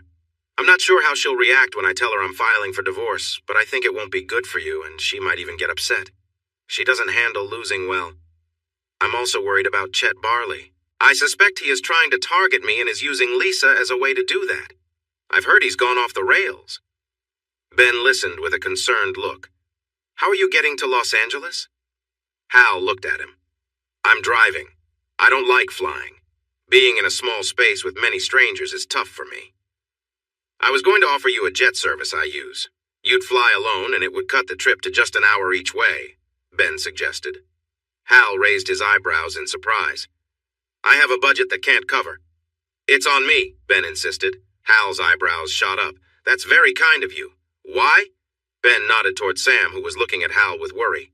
You need to arrive rested to be safe. Please accept Ben's offer, she pleaded. Seeing her concern made him want to keep that look off her face. He turned to Ben. Thank you. I accept. Ben smiled with relief. When do you need to be in Los Angeles, and when would you return? I'd like to arrive by noon. I'd come back here around 9. Ben nodded and pulled out his phone. He spoke softly into it. When he finished, he grinned at them. All set. They'll meet you at the charter counter. Sky Shepherd. You own the jet service? Hal asked, surprised. Ben shook his head. No, it's just a name I let them use for marketing. Dinner arrived, and the conversation shifted to lighter topics like travel and music. Hal proudly talked about Sam's singing talent, which made her blush and led to playful teasing and smiles from her. When Sam asked Ben about his fame, he opened up about how he struggled with it and did his best to overlook it. His passion was engineering, and he loved solving puzzles. They quickly changed the topic and avoided talking about Hal's job. Just before dessert, another couple joined them. The man, Dan Bishop, was a former soldier and, like Ben, had a deep interest in engineering. He was also attending the conference. His wife, Willow, was very beautiful, and Hal noticed right away that she reminded him of Sam. She also seemed to have faced challenges in life. He felt a thought trying to surface, but pushed it aside with a frown. Dan caught his eye, and Hal nodded slightly while taking Sam's hand. Dan was clearly protective of Willow, but accepted Hal's nod as a friendly gesture. After dinner, Ben encouraged Evelyn to come downstairs with them. While they only had coffee, tea, and spring water, they found a small bar where customers could sing on stage, similar to a karaoke show. After some persuasion, they got Sam to sing. Though she started a bit shaky, she gained confidence and finished strong, earning cheers from the audience. They asked her for one more song, and when she returned to their table, she hugged Hal excitedly. I think you found your talent, Ben said to Sam, smiling widely. She loves to sing, and she's amazing, Hal said proudly, receiving a hug and a kiss on the cheek from her. As the night grew late, everyone said their goodbyes with plans to meet for breakfast the next morning. Willow and Sam hugged tightly, having formed a bond in that short time. Hal led Sam into their room, and she went straight to the window to look at the view. Thank you so much for bringing me here, Hal, she sighed, gazing at the lights below. When I get home, I'll have to thank Eve for insisting I give you a ride to Erie, Hal chuckled. Sam turned to him, looking a bit sad. Can we not talk about going home? That place never made me feel as happy as this does. He nodded. I'm sorry, I didn't mean to bring that up. You're right. Aside from that brief moment when we faced trouble, being here really has been wonderful. Sam laughed softly at his attempt to make things lighter. She moved closer, placing her hands on his shoulders while leaning in slightly. He looked down, then raised an eyebrow, which made her giggle again. She pressed a little harder. I want to show you how much I appreciate you protecting me from those bad people, she said with a sweet pout. I want that too, but we need to wait until tomorrow night, he sighed. Can I kiss you? He leaned forward and their lips met softly, making him lose himself in the moment. When she pulled away, she noticed his dreamy look and smiled, happy to see they both felt good. Hal felt a warm feeling rushing through him and knew he had to stop now, or he might lose control. He wanted to face Lisa tomorrow, feeling he hadn't gone too far. Yes, he had kissed Sam, and they were special kisses. Yet his mind wandered to the times he had caught Lisa with other men, her lipstick on them, and worse things he wished to forget. He understood that Lisa had pushed his buttons to provoke him, trying to control a part of him she could never fully tame. Her need to dominate him was something he could no longer bear. If she kept it up, he might do something he would regret, and that wasn't a path he wanted to take, no matter how manipulative she had been. Lisa didn't see that the part of him she wanted to control couldn't be reasoned with and wasn't capable of feeling empathy. She wouldn't listen to his concerns and would either get angry or cry whenever he tried to talk. He couldn't live like that anymore. He knew he didn't deserve to feel that way and wished for a little happiness in his life now that he had tasted it. Soft hands touched his face, and he was surprised to feel moisture there. Were they tears? He focused back on the moment and saw Sam's kind eyes looking at him. There you are. You seemed lost in thought. Were those thoughts sad? She asked. He loved her hands on his face. No, they're tears of happiness. I'm finally feeling happy after so long. She made a gentle sound, then kissed him softly, and he savored the tender moment. After pulling back, he hugged her tightly. When he let her go, she smiled brightly, her cheeks glowing. He led her to the bathroom and they brushed their teeth together. He then changed into shorts while she finished getting ready. He promised to help her with her hair in the morning. He noticed the large bed in the room and saw the sofa could turn into a bed too. He opened it and found it was quite comfortable. He stood and put away the clothes he had worn today. Could you stay with me until I fall asleep? Sam asked as she walked out of the bathroom. Hal noticed she was wearing his black shirt again. He looked at his laundry and she smiled. He let out a short laugh. She noticed the sofa bed was open and looked at him hopefully. Just for a little while? He smiled and nodded, brightening her face. She hurried to the bed and got under the blankets. He lay down beside her and she cuddled up against his side. He focused on relaxing, running his fingers through her hair, and she seemed to enjoy it. It felt nice to him, too. He reached over and turned off the light, letting the soft glow from the bathroom fill the room. He settled in closer to her. This was what happiness felt like. Hal liked it. He wanted more moments like this in his life. He glanced at Sam in the soft light and noticed she was looking at him. She smiled, and warmth spread in his chest. He marveled at how clear her feelings were to him. Usually he was not great at reading emotions, but hers were easy to see. Her eyes shone with joy just from being close to him. For the first time, he didn't need to prove himself to her. She accepted him without judgment despite his past. She was close, and he felt her excitement. Something inside him urged him to give her a gentle kiss just once before they settled down. He shifted slightly as she gazed up at him, hope shining in her eyes. He leaned in and kissed her softly. Her need for him was clear, and he kissed her back as she melted against him, expressing her happiness. Hal's feelings for her grew stronger, and he ran his fingers through her hair. She gasped, and they shared a tender moment. He adjusted his position, but realized she was tangled in the blankets. In an instant, he jumped up, pulled down the sheets, and climbed back on the bed beside her. Her arms wrapped around him, and she hugged him tightly. They fit together perfectly, and both felt a delightful connection. Sam's hands moved to Hal's back, and she noticed some scars. She pulled back from their kiss to look at him. "Does it hurt when I touch your back?" she asked gently. He saw her worry and shook his head, but then he wondered if the scars bothered her. Her response was to kiss him again and bring her hands around him. She pulled back slightly, surprised. "Oh my God, Hal!" Hal and Sam shared a warm, playful moment together. She laughed, lightly teasing him as they enjoyed each other's closeness, both happy to be together. He smiled, appreciating her enthusiasm and warmth. They shared an affectionate kiss, with her laughter and soft touch filling him with joy. He pulled her close, holding her as they exchanged whispers and quiet laughter, feeling a deep connection in the calm and comfortable space they'd created. Hal's focus remained on her happiness, savoring the simple closeness they shared in that moment.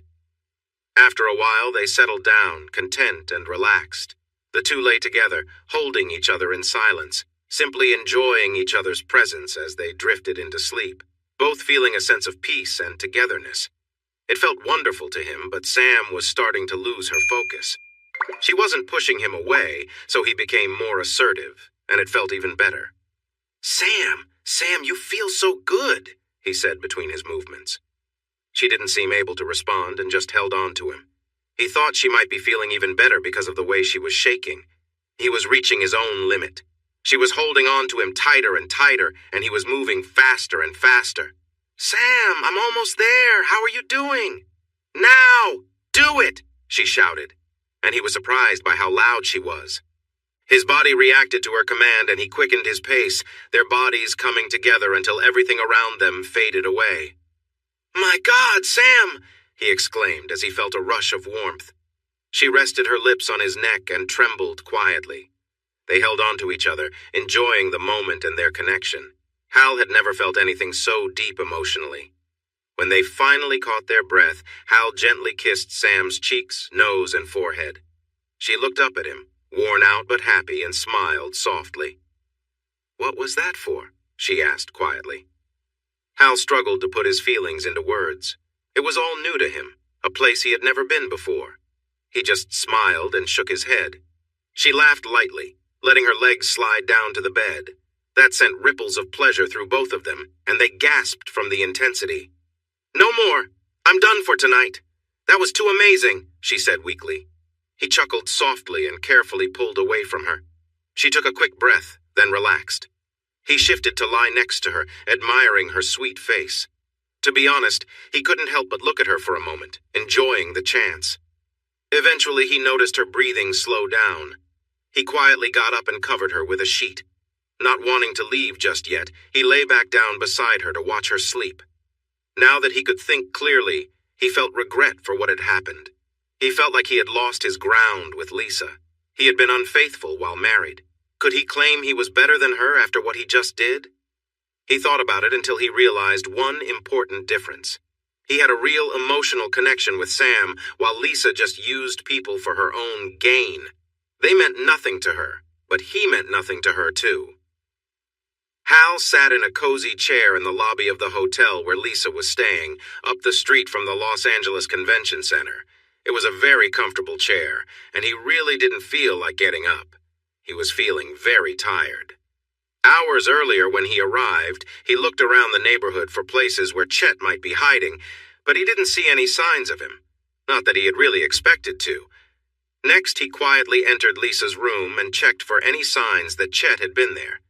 There was nothing. After going back outside, he found a good spot to watch and waited. Eventually, he saw Lisa come back from the convention center.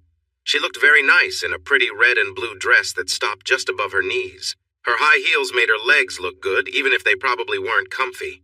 As she walked down the street, he noticed a cheerful bounce in her step as she went towards the hotel. She seemed to be smiling, as if she knew he was there. Maybe she did. Chet had told him when to come, and Lisa. He remembered how she had acted when he first talked to her about Chet. She even left a note about her hotel for him to find. Now, the signs were so clear. Why hadn't he seen it all those years?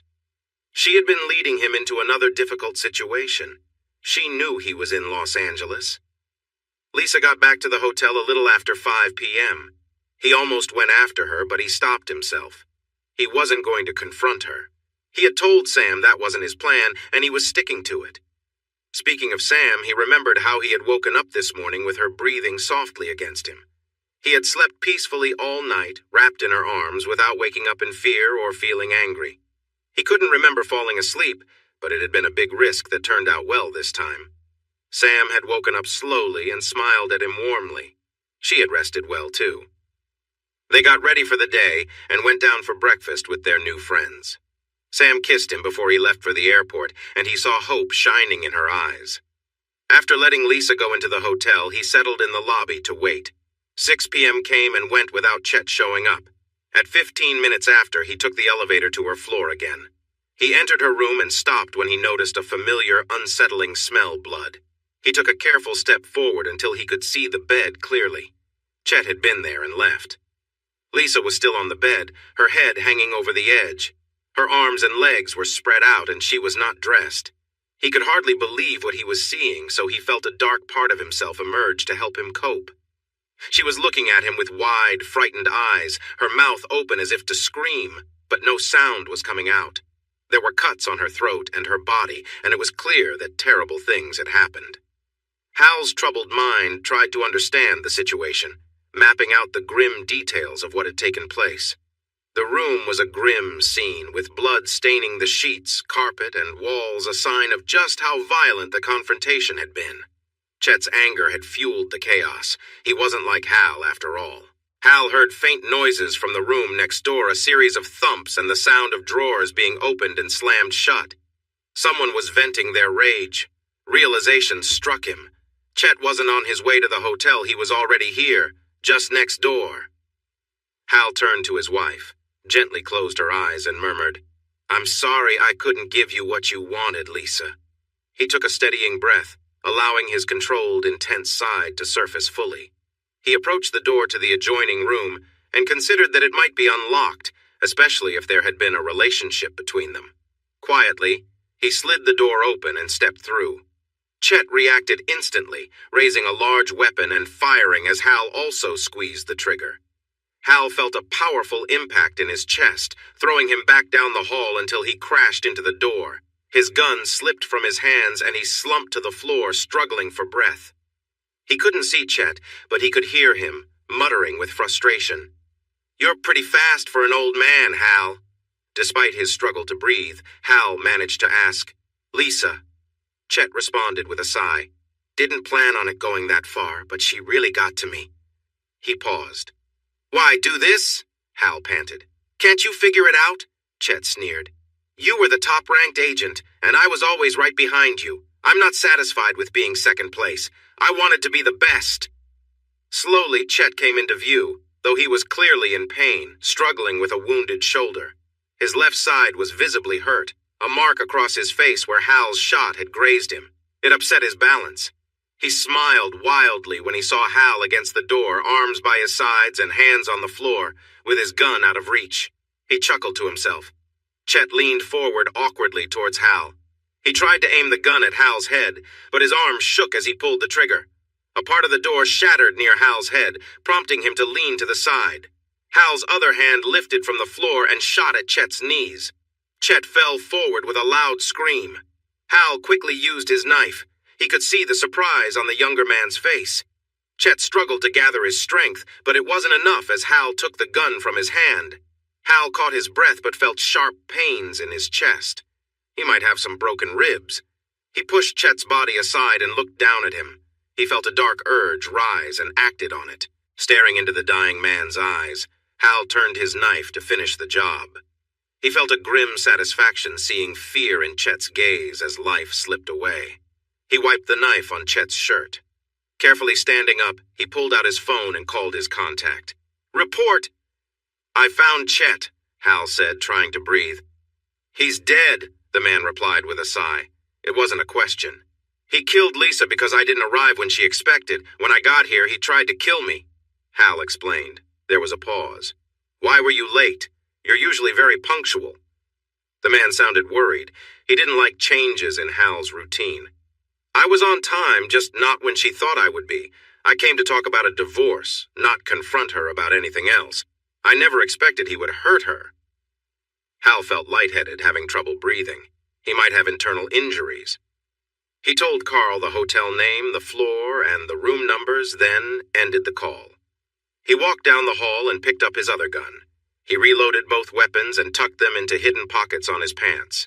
He looked through Chet's luggage and took a shirt and a hoodie. He changed out of his torn shirt and the 2 protective vests he wore. The extra layers had saved him, but the impact from the bullet still hurt his ribs. Chet's shirt was a bit loose and the hoodie was bulky, but at least he wasn't covered in blood anymore. He left the room and headed to the lobby. As he rode the elevator down, his breathing grew shallower.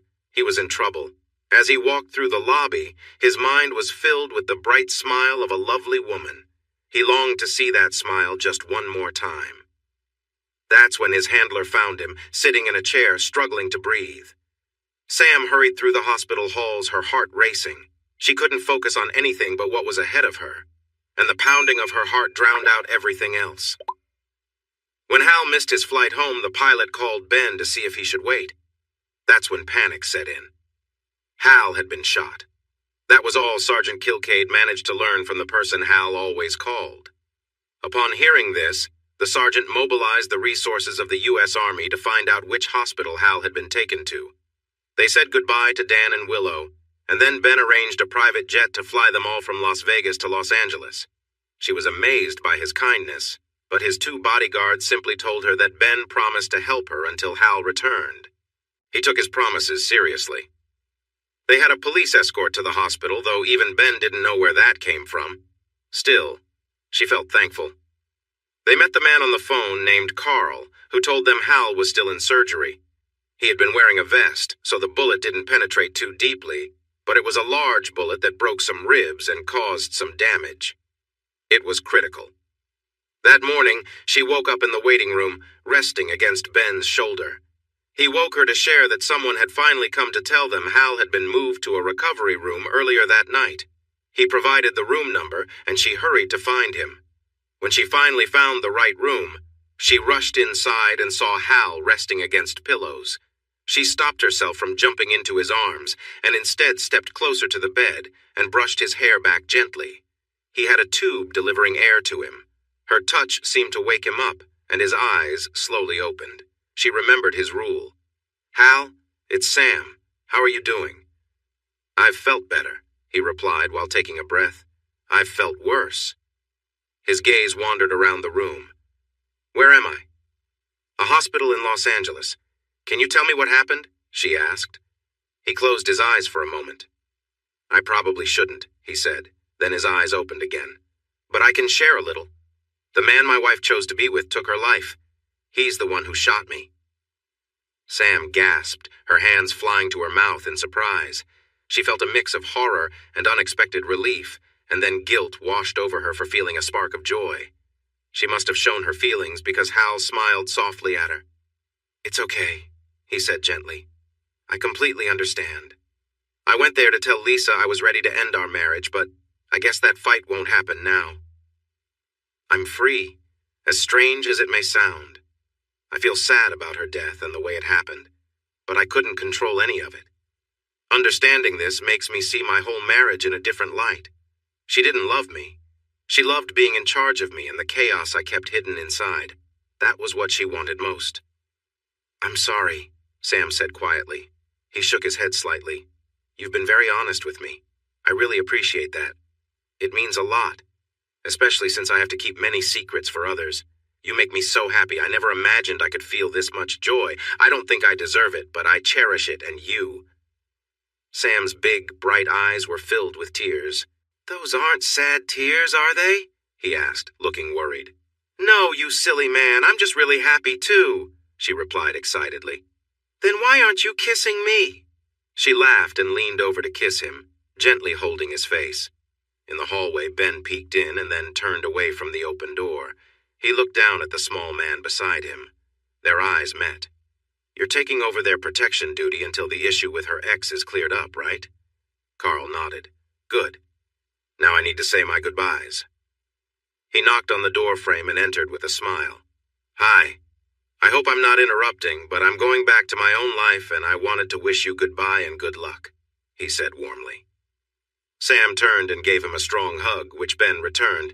Then he shook Hal's hand. "You two take care of each other, okay?" "Thank you for looking after Sam," Hal said. Ben smiled. "It was my pleasure. Get better soon." With a final wave, the big man left, joining his 3 friends in the hall to head home. Carl came in looking serious. "You worried us a bit there." Hal shrugged with a small smile. "The doctor says you can leave in a week. I think you've had enough traveling for now. We'll fly you back to Rochester." "I'm not going back. Chet was on the West Coast, right? San Diego? I want his area. I need a new home for Sam and me. Sam squealed in delight, looking back and forth between the two men. Carl sighed, but knew he had to keep them happy, especially since he'd just lost their next best agent, the one who had gone rogue. He also found and dealt with Hal because of the program's weak security. Carl nodded, enduring Sam's enthusiastic hug. He struggled to regain his composure and nodded at the couple. I'll start making the arrangements. Once Sam and Hal were alone again, he looked at her seriously. I hope I wasn't assuming too much when I said you'd— No, of course I want to be with you, she exclaimed. He steeled himself, knowing he needed to be honest. My other side is permanent. I can't change that. We're meant to be together, he said with some hesitation. I see. I can't say I will ever fully accept that part of you, but I love you and want to be with you forever, Sam said with warmth in her voice. He smiled, feeling a wave of relief and happiness wash over him. It was a feeling he planned to hold on to. He wanted to make this woman his wife and get it right this time. This relationship would be built on love, not controlling behavior. I love you too. Hal watched Sam's radiant smile light up her face, and he felt the joy of true happiness fill him again. He would do whatever it took to keep that smile bright. That was his new purpose. Epilogue. Frank Capello entered his hotel room in Positano, Italy. He was a large man, but the journey to get there had tired him out. He dropped his suitcase on the bed. Everything he owned and his remaining money were in that one small case. Exhausted, he walked to the double doors of the Juliet balcony and leaned on the railing to take in the beauty of the village below him. A gentle breeze helped cool the sweat on his face. His thoughts whirled as he reflected on how quickly his life had changed. Just 6 weeks ago, he was a top distributor for a criminal operation in the U.S. and Mexico. Now he had nothing but the cash in his suitcase. $1.5 million wasn't enough to restart his old business. He blamed that troublesome blonde woman for his downfall. He had to pull many strings to free himself from the mess his business had become. When the authorities seized the ship, caught the smugglers, and rescued the group he was supposed to collect, they turned their attention to him. He had no choice but to leave everything behind and escape. Now he would have to begin again. He still had some connections who wanted to help him, so once he built a new base with their assistance, he could start earning again. Once he found some stability, he would deal with his unfinished issues with Sam. He allowed himself a small smile. Then he sensed someone behind him, and before he could turn around, he felt something sharp at his neck. He froze. The discomfort was intense, and he leaned forward slightly, trying to relieve the pressure. He quickly realized that movement only made things worse, so he stood still. "What do you want?" Frank managed to say, trying to stay calm. The discomfort grew stronger as he wondered which of his enemies had found him. He thought he had planned his escape perfectly. The man behind Frank seemed very skilled. "What do I want?" Frank felt a strong fear when he heard the quiet, emotionless voice behind him. Nothing. Panic took over Frank. He looked down and saw how far he could fall, realizing it could be fatal if the knife didn't end his life first. "Look! You can take the money in the suitcase! Please don't hurt me!" He started to breathe heavily from fear as the knife pressed a bit harder against him. "He said I could have you. For Sam." Frank's heart raced as he heard that name. Sam? She sent this person after him? Memories flooded his mind of all the hurtful things he had done to Sam. The weight of his past actions hit him hard as he realized he was in serious danger. With a swift movement, the knife pierced his neck, leaving him weak. Frank couldn't cry out as he collapsed forward over the railing, falling 30 feet to the ground below. A passing bus happened to drive over him as he fell. When the tourists from China rushed off the bus, some paused to take photos. A few pointed their cameras at the open balcony, but there was nothing to see, just curtains blowing gently in the wind. Inside, the room was quiet and empty, except for an open suitcase on the bed where an unusual assortment of items lay scattered. The police would certainly find this case puzzling. Sam felt a wonderful tingling sensation throughout her body. It was as if her skin was glowing. She had just spent the day at a beautiful spa, enjoying every moment of relaxation. First, she had a full body massage that melted away all her tension. Then came a facial, making her feel younger and refreshed. Next, she had her nails done, sporting a lovely shade of pink with sparkles. Afterward, they washed and trimmed her hair just a bit because Hal preferred it long. As an extra treat, she had a wax treatment, leaving her feeling smooth and ready for Hal's return.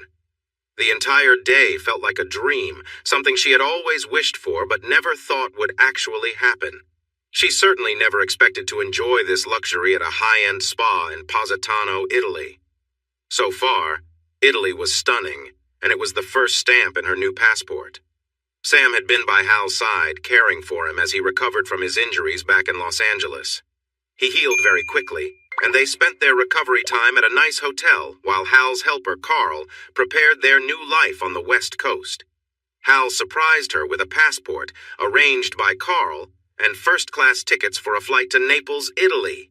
Hal seemed excited to get there and wasted no time driving a rental car to the beautiful village of Positano. Then he checked them into a lovely hotel. After a delightful dinner on a patio overlooking the sea, they collapsed onto their bed, too tired for much else but hugging. She felt amazed by how fast everything was happening. Hal promised they would take things slower the next day. This morning, he surprised her again with a spa reservation just for her, explaining that he didn't like strangers touching him. She had a wonderful day and couldn't wait to get back to their room to see Hal. The thought of him brought a warm feeling to her. Hal was such a refreshing change from Frank. Remembering her old boyfriend made her uneasy, so she pushed those thoughts away and focused on Hal, how he made her feel, and how much she enjoyed making him happy. She felt a little giddy just thinking about him. Sam rushed down the last hallway to their suite and used her keycard to enter. She walked into the open living area and saw Hal relaxing on a lounge chair on their balcony. When he turned to smile at her, she felt a flutter inside and her legs shook a little. He stood and watched her come closer with a big smile. "Hello, beautiful." She jumped into his arms and gave him a soft kiss. When the kiss ended, he grinned and invited her to sit next to him on the chair. "Did you enjoy your spa day?" he asked. "It was amazing in every way," she replied happily. "Great. You deserve to be treated well," he said, gently lifting her hand to kiss it. After a kiss that made her feel all warm inside, he admired her nails. "They look lovely." "Thank you," she said with a smile. He raised an eyebrow as he looked at her hand more closely. His expression changed, showing he was a bit troubled. Sam noticed this and felt worried. "It's almost perfect, but there's one thing missing," he said with a playful sigh. Sam tried to guess what he meant, feeling anxious to be perfect for him. "Ah, I know," he suddenly said cheerfully. Still holding her hand, he reached under the pillow behind him. When he turned back, he knelt down in front of her. In his left hand was a small black leather box. Sam felt a little dizzy as she watched him open the box, revealing a stunning ring. It had a large, clear diamond in the center, with smaller diamonds curved around it like stars in the sky. She couldn't breathe, it was so beautiful, and that center diamond was huge. "I need you, Sam. I can't imagine my life without you. You bring meaning and balance to my days, and those are important for my happiness. I promise to always do my best to keep you happy and safe as we grow old together. Will you marry me?" She was speechless as she looked into Hal's hopeful eyes. She quickly nodded and a big, relieved smile spread across his face. He took the ring from the box and gently placed it on her finger, which surprisingly had no other rings. It fit perfectly. "Oh my gosh, Hal," she exclaimed, staring at the beautiful diamonds on her finger. She had never owned a diamond before, not even a small one. Her whole body was shaking, so he sat next to her and wrapped his arms around her in a warm hug. "I love you so much," she cried. "I love you too," he replied. After she calmed down, she rested her head against him and gazed in amazement at the ring.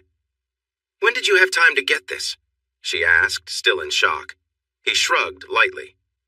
"While you were at the spa, I took a walk and did some shopping." She couldn't believe how big the main stone was. "Is it really real?" Hal chuckled. "Yes, I made sure all the diamonds are real, and the center one is 10 carats. I wouldn't spend that much money on a fake ring." Sam gasped at the price and pulled back to look at him in surprise.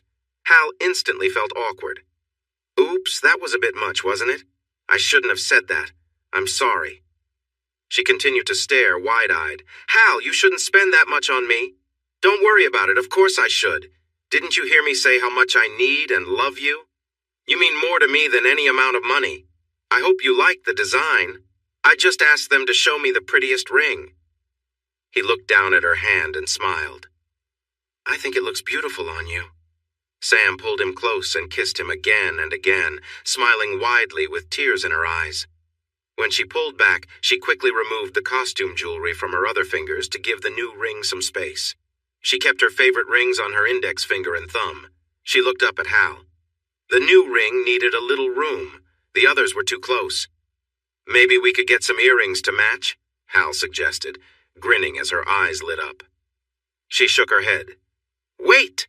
I can't let you spend your savings on me like this.